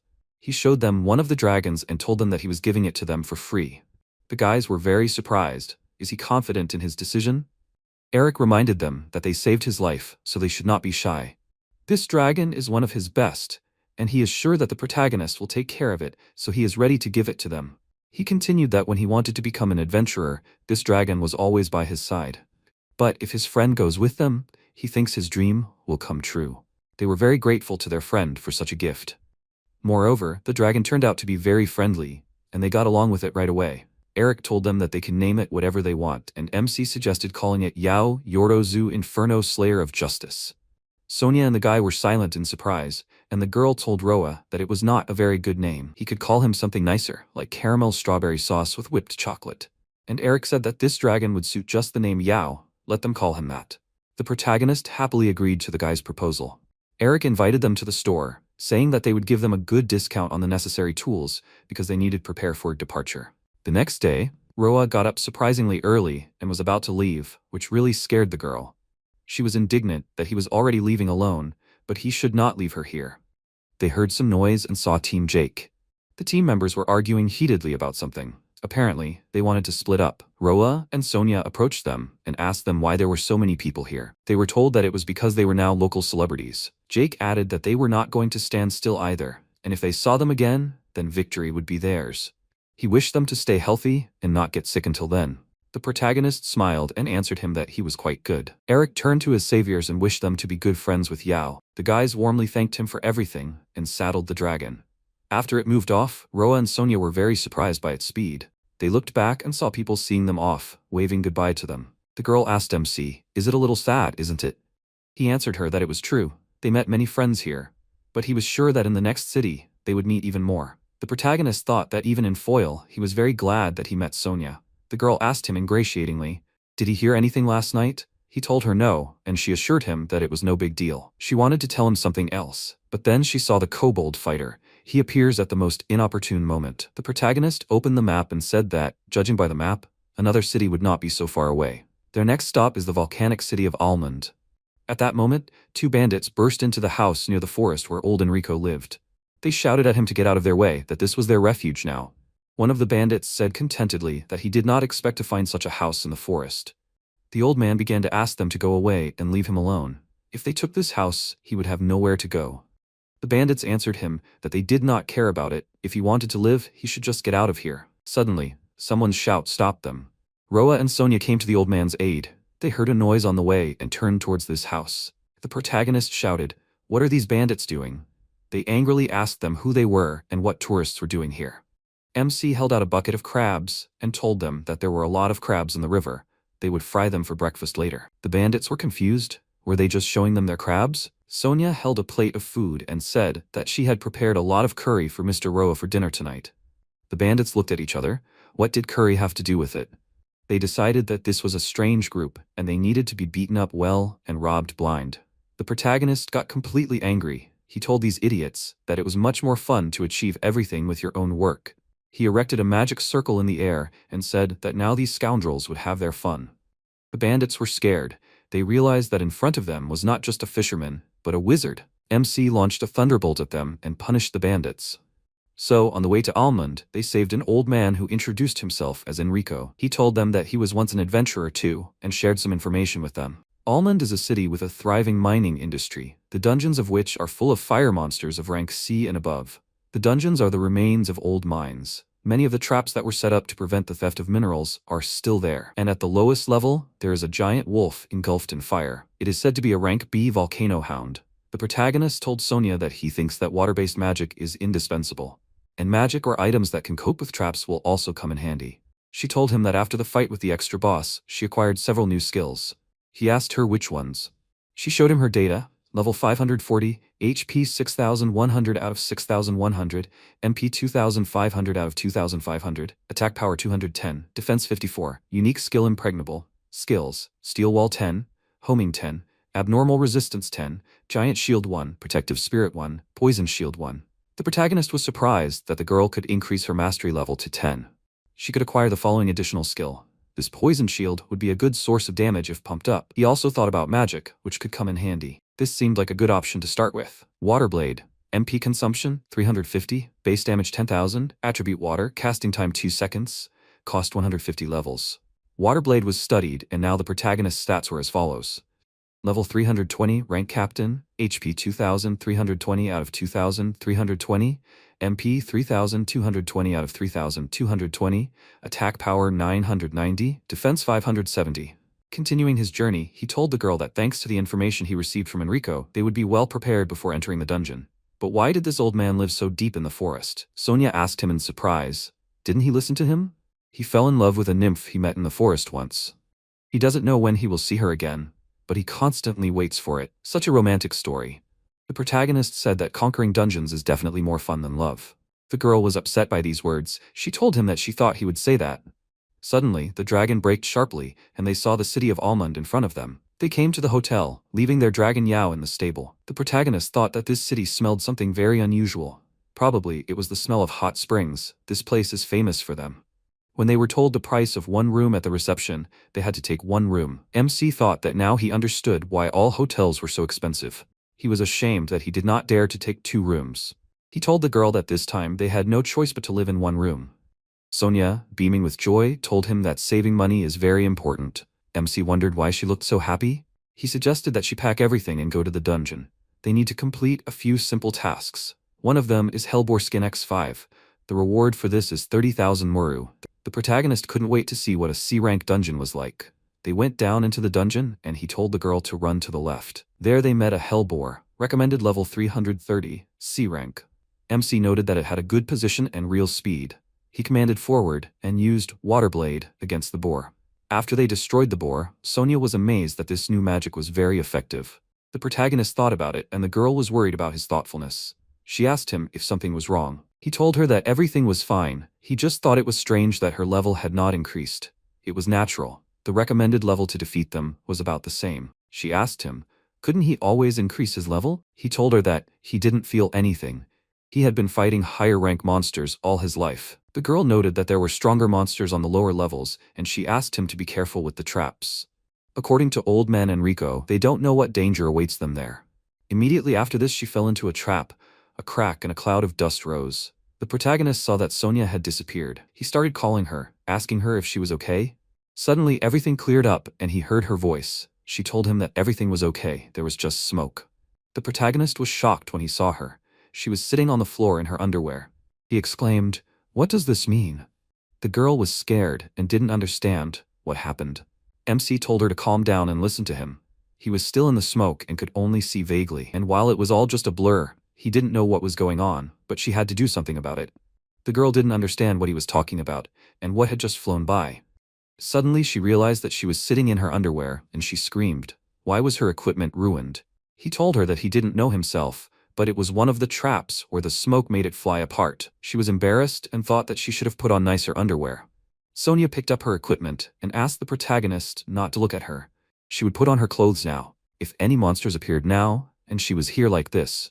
Before she could think about it, the red turtle, recommended level 440, rank C, appeared in front of them. The girl was confused, and the protagonist rushed to attack the turtle, using the 3x multiplier, physical effort, and water blade. After defeating the turtle, Roa told the girl not to worry. He would cover her no matter what.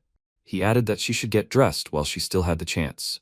Later, they examined their loot. It was a C-rank magic stone X23, 6,000 Miru each, and a thermal boa skin X5, 6,000 Miru each. Returning from the dungeon, they were happy that they fulfilled this request. But the girl was still confused. She thought that the almond dungeon was a terrible place. Well, not that terrible. Just should forget about it. The protagonist apologized to the girl that he put off one thing until later to figure out what it was. He did not know that such items existed, but there is a detection ring. Its cost is 150 levels.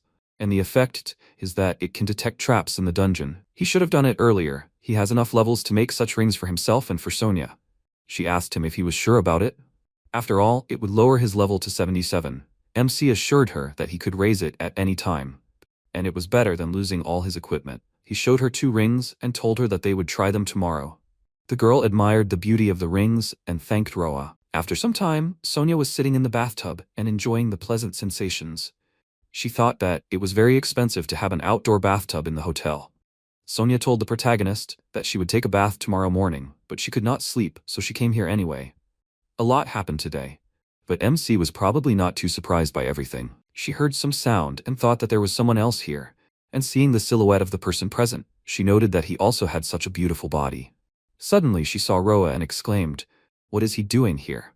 The protagonist asked her to calm down. He added that as a former noblewoman, she most likely does not know that most public baths are mixed. The girl was indignant at such a peculiarity. At that very time, Maril was standing near the house of the old man Enrico, and amazed by the old man's story, she asked again, "Did the adventurer passing by kill the bandits with one blow?" The old man confirmed that this was true, and he is alive today thanks to them. They were a boy wizard and a girl with a large shield, and they were much stronger than they looked. The girl said she understood everything. She came to take these bandits, but after hearing about the heroes, she would like to see them in person. If they are good enough, perhaps she will even think about recruiting them into her order. Meanwhile, in Almond, the guys were in the guild. The satisfied protagonist told Sonia that so much had happened yesterday. He suggested that she get back to work and go underground again today. The girl was thoughtful and the MC called out to her. She muttered to him that everything was fine and that everything that had happened yesterday was her fault. She looked at the food and asked him what it was. The protagonist explained that it was steamed volcano caterpillars, and he added that he thought the menu here was more modest than in other cities. They had a rare insect dish, and he ordered it. The MC asked the girl if she didn't like bugs. She asked again, did he mean insects? He confirmed her words and added that they were delicious here. These babies were so juicy and crunchy that every time you bite into one, you get a mouthful of juice, and the larger ones are soft and creamy with a deep flavor. They are also very well seasoned. The sweetness of the insects and the acidity of the sauce are so perfect that it looks like a luxurious delicacy. And they are also very nutritious and healthy. Sonia listened to him attentively and she began to think that it was very tasty. He offered her to try it, she agreed, but only for one piece. The protagonist offered the girl to take as much as she wanted. She tried the insect, but she felt sick. MC apologized to her for this and asked her how she felt. The girl admitted to him that she was not sure she was ready for this. Perhaps it was too early for her. The moment she put it in her mouth, she felt like caterpillar legs. She immediately grimaced and told him that she would feel sick again if she remembered it. The protagonist thought about creating such an item as a wooden bucket worth 1 level. He offered her this bucket, saying that she could pour it all in if she wanted. She was indignant because she didn't mean it that way. She just didn't want him to look at her. She asked him to move away, and he thought that it wasn't easy being in a party. He received the title gourmet with an effect of nothing special. After a while, they went to the almond dungeon again. They were attacked by another demon, and they used the water blade skill again. Having done his job well, MC thanked the girl and asked if she was feeling better already. She thanked him in return too, because she felt better thanks to him. She also noticed that he had regained his level. He replied that he was now level 310 and he thought he could get new magic again. Sonia told him that perhaps it would be safer to have wide-range, water-based magic. There was still a chance to meet a lair and additional bosses here. MC agreed with the girl's words and offered her to buy it. They purchased Bubbling Water Ball. MP consumption 900, base damage 14,000, attribute water, casting time 4 seconds, cooldown 60 seconds, cost, in levels 300. Roa analyzed that the MP consumption is 900, but the casting time of the spell is short. The casting time is less than 7 seconds of Thunderbolt Lightning. MP will be restored when the level increases, but for now he will have to be content with this. And now he would like to try it out somewhere. At this moment, they heard a woman's cry for help. This voice was begging for help and screaming that someone was going to kill her. The guys were surprised to recognize the girl as Masha, and they also saw that all the monsters were coming towards them. MC said that he did not know why Masha was here, but that was good. He used his skill, Physical Enhancement, picked up Sonia in his arms, and left this place. Watching from above, the protagonist noticed that Masha was moving strangely. The girl suggested that maybe she had some skills for this. He hoped that if she was running away from monsters, he would hardly hit her. He created a ball of bubbling water and directed it at a bunch of demons that were chasing Masha. The girl was shocked that so many monsters fell in an instant.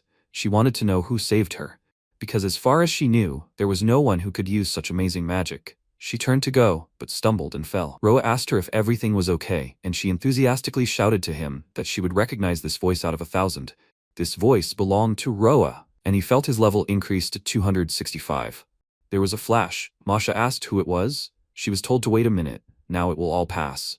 When Masha saw the kids, she happily exclaimed that they hadn't seen each other for a long time. She didn't think that she would be saved twice. She was doomed. The girl threw herself on the protagonist's neck in a burst of gratitude, addressing him as Mr. Roa. He was embarrassed and asked her to call him just Roa. Sonia pulled her up, saying that she didn't have to hug him twice. Masha threw herself on Sonia's neck in tears. She was touched and asked the girl to wipe her tears. She told her that tears spoiled her cute face. The girl thanked Sonia, calling her a bundle of kindness. The girl told her that it would be better if she addressed her simply as Sonia. The protagonist asked the girl why she ended up in the dungeon again. She was not an adventurer, but a merchant, right? She answered him that she had a small failure in business. She started working as a courier to earn some money.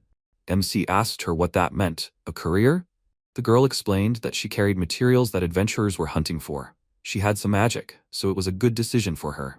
She added that she had a unique skill called throwaway luck, and today she used it to her advantage, but she got separated from the group, and now she was here.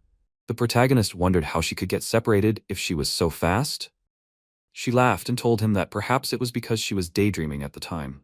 They heard someone call out to Masha, and turning around, they saw a group of people. It was her team, and the main one asked her where she was. Because of her sudden disappearance, they were unable to collect the materials. The girl began to apologize to her team, and the main one told her that she was lucky that it was not a rare material. But he couldn't pay her today's fee. She objected that it was just because they were lost, so it was quite natural. The chief told her not to worry because cooperation with them would continue. But the reward depended on how hard she worked. The protagonist watched their conversation and thought that something was bothering him. If Masha really ran, he didn't blame her. She was fast. She could have caught up with them. He was sure that the adventurers couldn't ignore it. He asked Sonia to treat the girl, and he had some things to do. He continued that he would be back soon, and they could get some caterpillar sauté. Seeing how the girl grimaced, he laughed and left. He followed Masha's team and heard them talking among themselves. The leader laughed and told his friends that it was all very funny. Masha didn't even notice anything and started apologizing. The second one agreed with him, saying, of course, they left her there on purpose. The elder one continued that since she felt guilty, next time she wouldn't charge so much. The second one echoed him, saying, indeed, they were using her for cheap. The MC heard all this and thought that he had expected it. He stood in front of them, and the leader of the team asked him, who was he? The second one recognized him, and told his leader that he was the guy who was with the courier earlier. The protagonist expressed his regret to them because he had magically recorded their conversation. If they didn't want everything to become known, they would have to pay the courier. The leader grinned and asked him, saying, what kind of hero was this? Does he even know what happens to those who get carried away with this? One of them grabbed the protagonist from behind, and the main one smirked in his face and said that it was 3 against 1 and he had no chance. He shouted at the one holding MC to take the recording from him. They couldn't let all this get out. Then Roa used physical enhancement and broke free from the one holding him. They shouted that he was running away and they had to catch up with him at all costs. But they lost track of him, and while they were running around the street looking for him, the protagonist appeared in front of them himself. They were surprised. MC told them that he didn't think it was possible to play 3 against 1. They had to split the bunch and make it so that they could go one-on-one. They laughed in response, saying, what an idiot, this is a dead end, and in a narrow alley you can't use any magic. The main one told him that he didn't even notice it, which means he's not very capable. The protagonist answered him that he had not noticed that it was harder to swing a sword in a narrow alley, and he dealt the enemy a victorious blow of justice and a powerful fire blow. The enemy flew to the side. Not understanding how this could have happened, MC expressed his hope that they understood everything, and that they should not forget to apologize to Masha. The opponents agreed with him, if only he would not beat them anymore. He turned to leave and saw a girl standing in front of him. She thought, looking at MC, that these words and movements are simply amazing. He asked who she was. She approached the protagonist and told him that she belonged to the royal city of Norheim in the kingdom of Durham and introduced herself as the Knight Merrill. She invited him to her order and added that she gives her word that he will not regret. He remembered that before this, a strange girl tried to recruit him. Coming to the order is a very sudden invitation. He decided to confuse her and shouted at her that he does not buy expensive paintings, he is not interested in this at all, and he will not allow any rip-off during his shift. At first, she believed him, but then she guessed that he was trying to scare her. She answered him that there is no reason to worry, she is not a dubious recruiter. Let him come to the order and fight with her. He answered her that his late grandmother said that the people blocking the way in the alley are shady recruiters. Meryl apologized to him. She did not want to embarrass him. She told him that he met an old man named Enrico in the forest. He fits the description of the adventurers the old man told her about. The protagonist was surprised that she knew Mr. Enrico, and she exclaimed in response that she knew it. His sense of justice, which will not allow rude people to go unpunished, and the excellent physical skills that he just demonstrated, make her ask him to join the order. He refused her request, saying that he did not know, she did not have enough people or something, but now he was only interested in mastering magic. She asked him in surprise, like, magic? Then why does he need a sword? If he is a wizard, why does not he carry a magic wand? He grinned back at her and said that having a wand because he was a wizard was as old as the hills. A sword was just another tool for practicing magic. She was surprised by what he said. Using a sword just as a tool was a waste of time. If he had trained in the order, he could have become the first knight. She saw that he was about to leave. The girl grabbed him by the armor and offered to spar with him, of course, for a fee. If he beat her, she would do whatever he wanted. Suddenly, he heard Masha call out to him. She told him that this scary adventuring party had just come to apologize to her. They told her that they would pay her properly, and they had strange, twisted faces, as if something had happened to them. He smiled at her and said that he was pleased to hear that. Masha guessed that this matter could not have been done without his help, and thanked him. Sonia, who approached the protagonist, noted that he seemed to have given them a good thrashing. She knows that he is one of those people who cannot turn a blind eye to something like that. He answered her that it was impossible to hide anything from her, and she retorted that she knew everything about him. And only now did they notice Meryl, who was standing to the side and watching them. Sonia asked him who it was. He answered her that he did not know. She had clung to him on the way. But the girl herself approached them to get acquainted with them and introduced herself to them as Meryl, a knight in shining armor. She apologized to everyone, but told them that she was taking MC. The girls were alarmed. What was she talking about? But the protagonist answered them to calm down. The thing is that Meryl likes him because they saved the life of old man Enrico. That's why she wants him to join her order. The girls immediately calmed down, and he continued that she was too persistent, so they decided to settle the matter with a training fight. Meryl confirmed what MC said and added that if she wins, he will join the order, and if she loses, she will fulfill any of his wishes. She will have to do anything for him. Sonia excitedly jumped up to the protagonist and asked him what this means. What can she do for him? For example, when they lack funds, she will give them some, or will she give information that only the knights know? The protagonist asked the girl in surprise. What was wrong with her? Meryl told them both that if this is what they want to talk to her about, she agrees. Sonia frowned and told the knight that she will not let her win. Meryl told her that she will not lose either.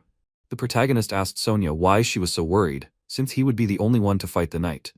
Masha answered that the girls' fight had already begun. They came to the training area of the guild in Almond.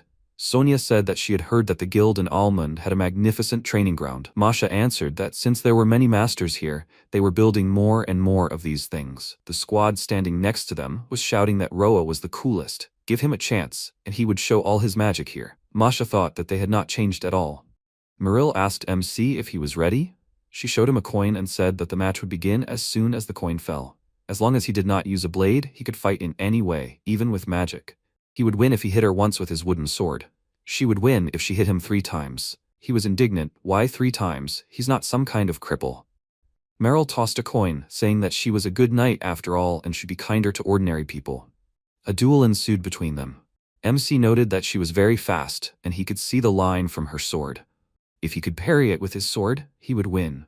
But then he saw that she had taken a stance with a support, and he thought, is this some kind of feint? She pounced on him and hit him once. She thought that she knew it. Adventurers were not used to crossing swords like that. She told him out loud that he would lose if he did not give it his all. He answered that she seemed to be right. It might not be a very good idea. Sonia was amazed that the girl had already touched MC with 1 blow.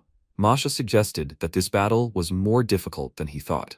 This girl, Meryl, said that she was a knight in shining armor, and this title is the 2nd rank of knighthood.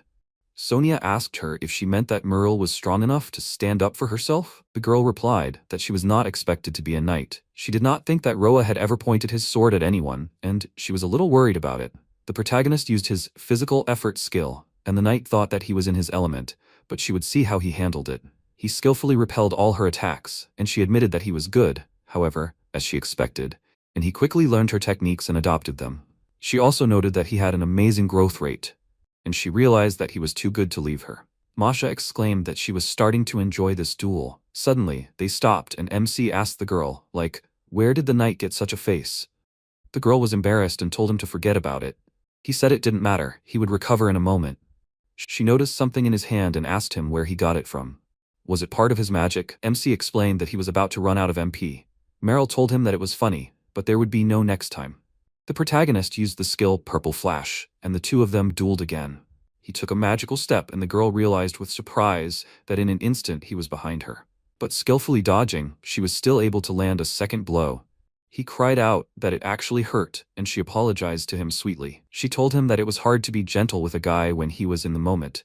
But he wasn't the type to whine about that, right? She encouraged him to continue the battle, and they resumed their duel.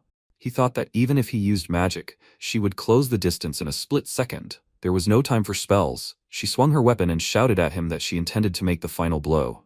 He told her not to worry, he would finish her off quickly. He was analyzing at this time that at this rate, he would lose. Even if he tried to get around her from such a distance, his body would not be able to withstand it. No way, he wanted more adventures. His friends were watching with excitement how the duel would end. They were very worried about MC because they saw how good the girl was in battle. He thought that he wanted to master magic because magic was all he had. And then the magic creation effect worked. The protagonist deftly bypassed all of Meryl's attacks, dodged, and struck her. His friends exploded in an enthusiastic cry, and the squad of offenders enthusiastically exclaimed that it was super amazing. This second-rate knight lost. Meryl was shocked. She asked MC what he just did. How did he dodge from such a long distance? A normal person couldn't do that. The protagonist himself was shocked by what happened. He told the girl that he himself did not understand what kind of power it was. He looked at his sword and thought that, in fact, it was an ordinary wooden sword, but before that, it was definitely glowing.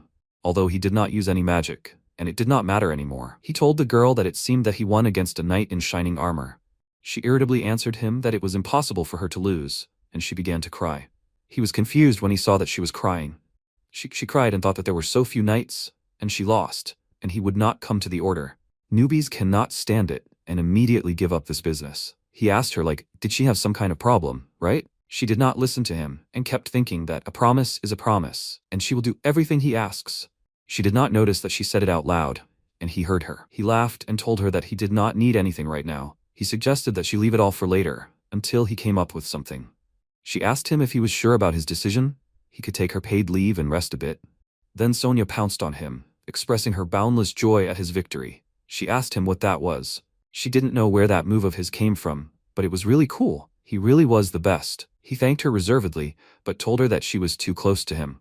She became embarrassed, and Masha came up to him. She told the protagonist that he was really great. His moves made time seem to stop, and the sword seemed to be imbued with magic. She asked him how he did it.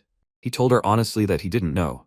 If he were asked to do the same thing right now, he would say that it would be difficult. But if he could master this power, he would have much more fun conquering dungeons. The girls asked, he still enjoys his position, doesn't he? He asked back, didn't she think about how strong she could become? Meryl smiled and told him that she understood why he didn't want to become a knight. He had a good group of friends, and besides, he seemed to be having fun.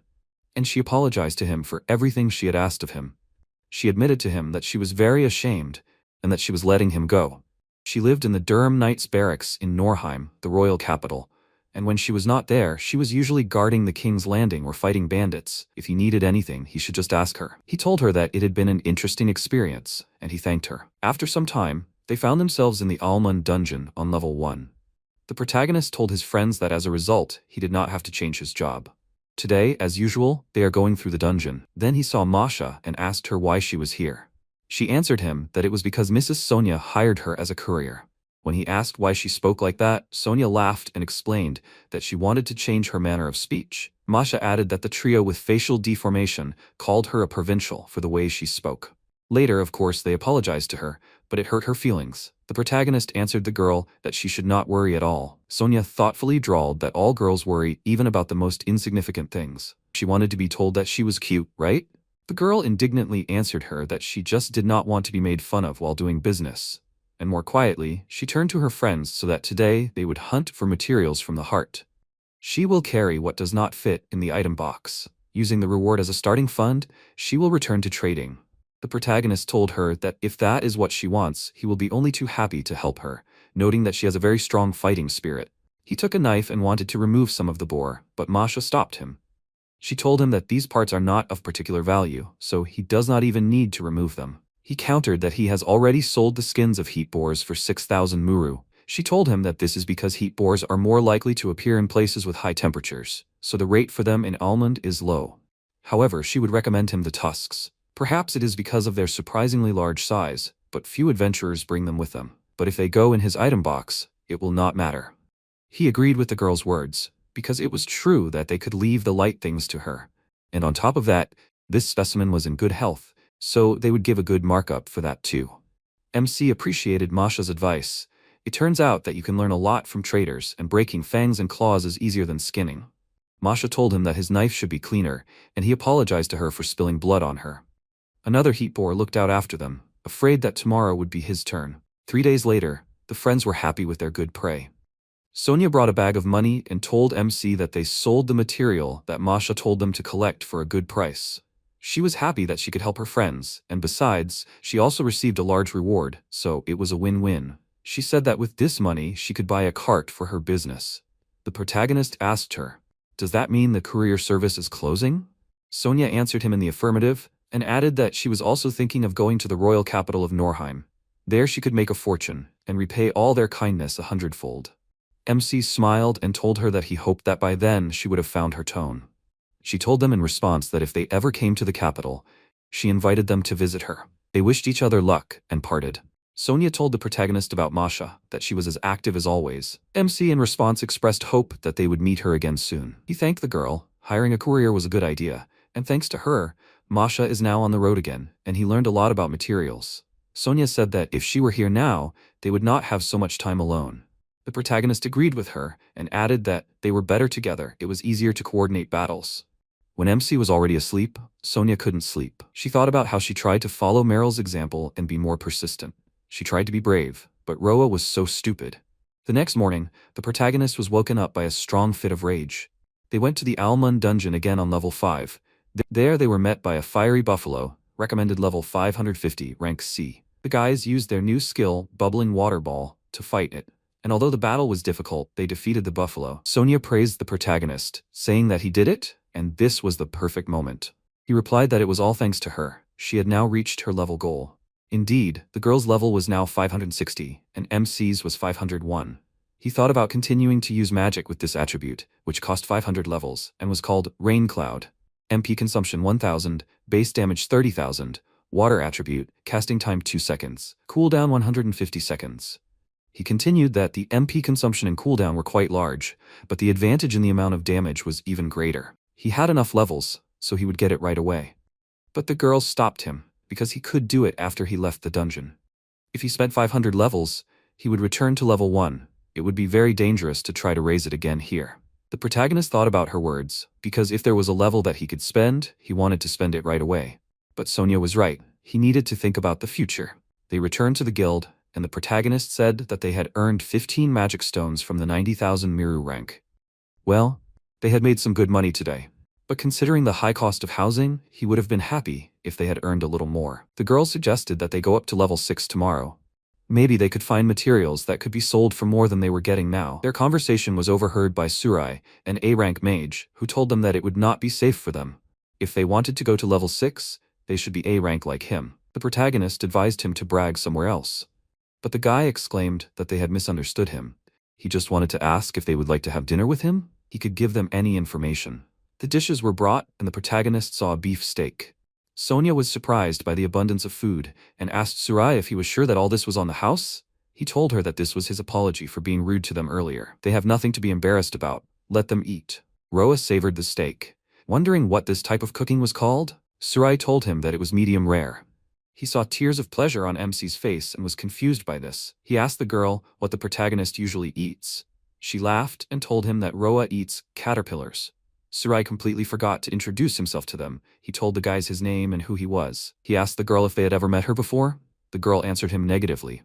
Surai was embarrassed. It seemed to him that she looked familiar. He continued his conversation with them and asked them if, judging by their appearance, they had recently arrived in Almond, right? So they probably don't know that the monster's strength in this dungeon increases from level 6. The recommended level for victory is 900.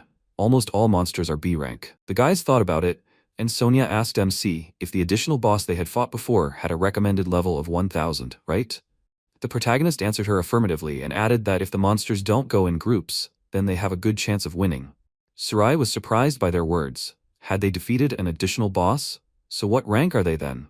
They replied that they were at rank C, and then noticed that he looked like he was holding back a lot of things he wanted to say. He added that it would be even more dangerous for them to go then, as there weren't many adventurers in town who could conquer level 6 right now, so the place was crawling with monsters that no one had ever defeated. He looked at MC and noticed that he looked like he really wanted to go check it out. The protagonist asked him in return, "He's a mage, isn't he?" And when he didn't answer, he told him that he was a mage too. Surai exclaimed, "Where's his staff then?" Roa replied that he had always been a swordsman and had only started using magic a month ago. The A-rank mage was surprised. It was quite a feat to clear a C-rank dungeon in a month, but he could shorten the casting time if he used a staff. The casting was needed, first of all, to deploy the magic circuits. The staff transmits magic, and this reduces the time for the spell. The girl asked him if he uses it. Surai answered her negatively. He always does, cast destruction. The protagonist asked him what it meant. The magician explained to him that he had to tinker a little with the magic circuits themselves. Not everyone can do it, and he can do it because he is a genius. Sonia retorted that he is very self-confident if he considers himself worthy of such a title. Roa kept thinking about cast destruction. He remembered that when he fought with Meryl, he did nothing, but something magical worked. Maybe something similar can be done with the help of magic creation? Although, most likely, it is something a little different, something subconscious. Surai saw his thoughtful expression and asked him what happened. The protagonist answered him that everything is fine. In any case, it was very nice to meet him because they are both magicians. The guy expressed his thought that they could be worthy opponents. After some time, the guys went outside. The protagonist looked around and said that there was a peaceful environment and the square seemed to be out of danger, so they could get new magic for 500 levels here. Sonia agreed with him that it was safe here, even when he was at level 1. Roa learned the skill Rain Cloud and said that the base level of this skill is 30,000. If you hit a weak point, you can deal 60,000 damage in one hit. So, maybe you can hit a B-rank monster. He began to create this skill, and at that moment, the protagonist was bitten by a cat.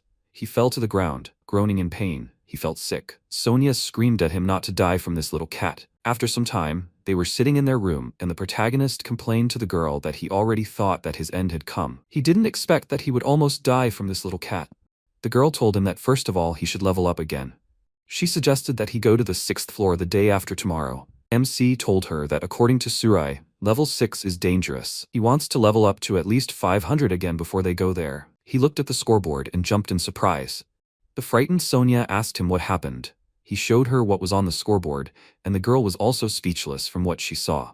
Their total spending level exceeded 3,000. The level reset bonus was received. The effect of double experience gained from killing monsters is doubled. This effect also applies to party members. They went to the dungeon again on level 1 and met a fiery boar. Using the skill Water Blade, the guys quickly dealt with this monster. The protagonist exhaled, they defeated Z-Boar. Normally this would be enough to level them up by 150 or so. From now on he can do it faster. MC was happy that he got to level 250 in just one go. Sonia confirmed that it was truly amazing. It seemed like he would become the most powerful person in the world at this rate. The protagonist agreed with her that it was no longer just a dream for him to become the strongest person in the world by mastering magic. He immediately felt embarrassed that he got a little carried away, but the girl told him that it would be a great honor for her to help him become the most powerful person in the world. Roa was very grateful to her, because she always helped him in everything. Their next task was a giant squid, recommended level 155, rank D. The protagonist exclaimed that he was really tired of it and rushed to attack, defeating this monster as well. MC noted that they were gaining levels very quickly. Now his level was 610, HP 3,520 out of 3,520, MP 4,730 out of 4,730, attack 1,380, defense 920. They went down the stairs and he shared with the girl that from level 1 to 610 in just one day, at this rate he should be able to defeat the dungeon bosses with ease. The girl expressed her concern that she was afraid of flocks. If the monsters were to gather up to rank B, it could take a long time. He told her that he understood this, but they could always escape to the 5th floor. And so they went up to the 6th floor of the Almond dungeon. He suggested that she first inspect the stairs. At this time, a red orc appeared in front of them, recommended level 930, rank C. The adventurers began the battle, taking their positions. Sonia attacked the monster, saying that she would not let him stand in Roa's way. The protagonist noted that the girl's level is 640. She calmly perceives the difference in levels with the enemy. And now was the time for him to use magic. He created a water blade, and thanked the girl for stalling for time. He entered into a fight with the demon, voicing his advice to Orc. He should learn from Sonia. If he does not defend himself, he will definitely die. He dealt the enemy a decisive blow, and the battle was over in their favor. The girl realized with surprise that she had raised her level by 90 at once. Now her level was 750. The protagonist grinned and asked her, "Was it exciting, wasn't it?" There was an instant increase. His level was now 730. He suggested that she just take the magic stone and leave. Otherwise the monsters might hear the noise and gather here. He cannot fight during the 150-second cooldown, although he might be able to defeat 1 or 2 more monsters. At that moment, Sonia called out to him and told him that a whole crowd of monsters was running towards them. The protagonist saw it and screamed, "What the hell?" He wasn't ready. He suggested to the girl that since they were near the stairs, they should run away from the monsters upstairs. He thought that they wouldn't follow them to the upper floors. They ran, but the girl saw that a pack of monsters was approaching. She asked the MC what they should do. If they didn't do anything, they would be surrounded by monsters on level 5. The protagonist told her that even if they got out of this, he didn't know if they would be able to make up for the casting time. Suddenly, they heard a bang and Sonia screamed. What was that? She immediately guessed that they had fallen into a trap for removing equipment. The girl immediately thought that MC would be stripped naked too, but he exclaimed that he had a detection ring and managed to see the trap just in time to avoid it. He asked the girl why she was so depressed. Secretly, she wanted MC to fall into this trap so that she could see him. They continued running up the stairs, and suddenly they saw Surai coming down towards them. As he passed by, he noticed that they were as noisy as always. He went down, used burning magic, and all the monsters seemed to evaporate into thin air. The guys stood there shocked, and for good reason. In the blink of an eye, so many monsters disappeared in an instant. Surai told them that he had warned them that level 6 was very dangerous. They thanked the mage for saving them. The protagonist was shocked because it was fire magic. Surai has an A rank, he killed everyone in one hit, despite the unfavorable attribute. The mage told him that it didn't matter what rank the opponent was, he was just a genius and he could just go for it. MC remarked that he was confident as always, but he was certainly strong enough to match that confidence. He hadn't even cast a spell. Is this what he called casting destruction? Sonia said that it was good to be able to use magic in the blink of an eye at times like this. Surai told her that it took talent, but they had come this far with C rank. He was sure that Roa definitely had talent too. If he worked hard, he would be able to use it someday. He noted that there were still a few monsters left, and he would show them one more magic, just for fun. He rose into the air and MC realized that he had used wind magic and gravity magic. Surai looked around the battlefield, noting that there were indeed only a few monsters, then that would be enough. He used meteor shower, and very soon, there was no trace left of the bunch of monsters. Sonia screamed about how amazing it was. The protagonist turned to the mage, saying that the firepower of this magic is much greater than the fire magic he uses. Does that mean it is a rank power? Surai confirmed his assumption, and MC exclaimed that someday he would be able to use such magic. The magician expressed his confidence that he would succeed. He would look forward to becoming as strong as he was. He said goodbye to the guys and left. The magician walked and thought about the guys, like, these two are very funny, their eyes light up when he shows them a little magic. Thanks to them, even the second of work seems a little more fun. He did not immediately hear someone calling him. Raising his head, he saw 3 bandits who blocked his way. One of them said to him, like, he's very sorry to say this, but if the guy does not want to suffer, then let him give them the money that he has in his hand. The magician muttered that he met more idiots. The bandits were outraged by what he said and began to threaten him with reprisals. Surai did not tolerate all this and scattered the bandits in 2 counts. They got their fill from him, and as he left, he told them that he knew that it was more fun to deal with people than with monsters. When he puts on sheep's clothing, he can catch a lot of idiots like them.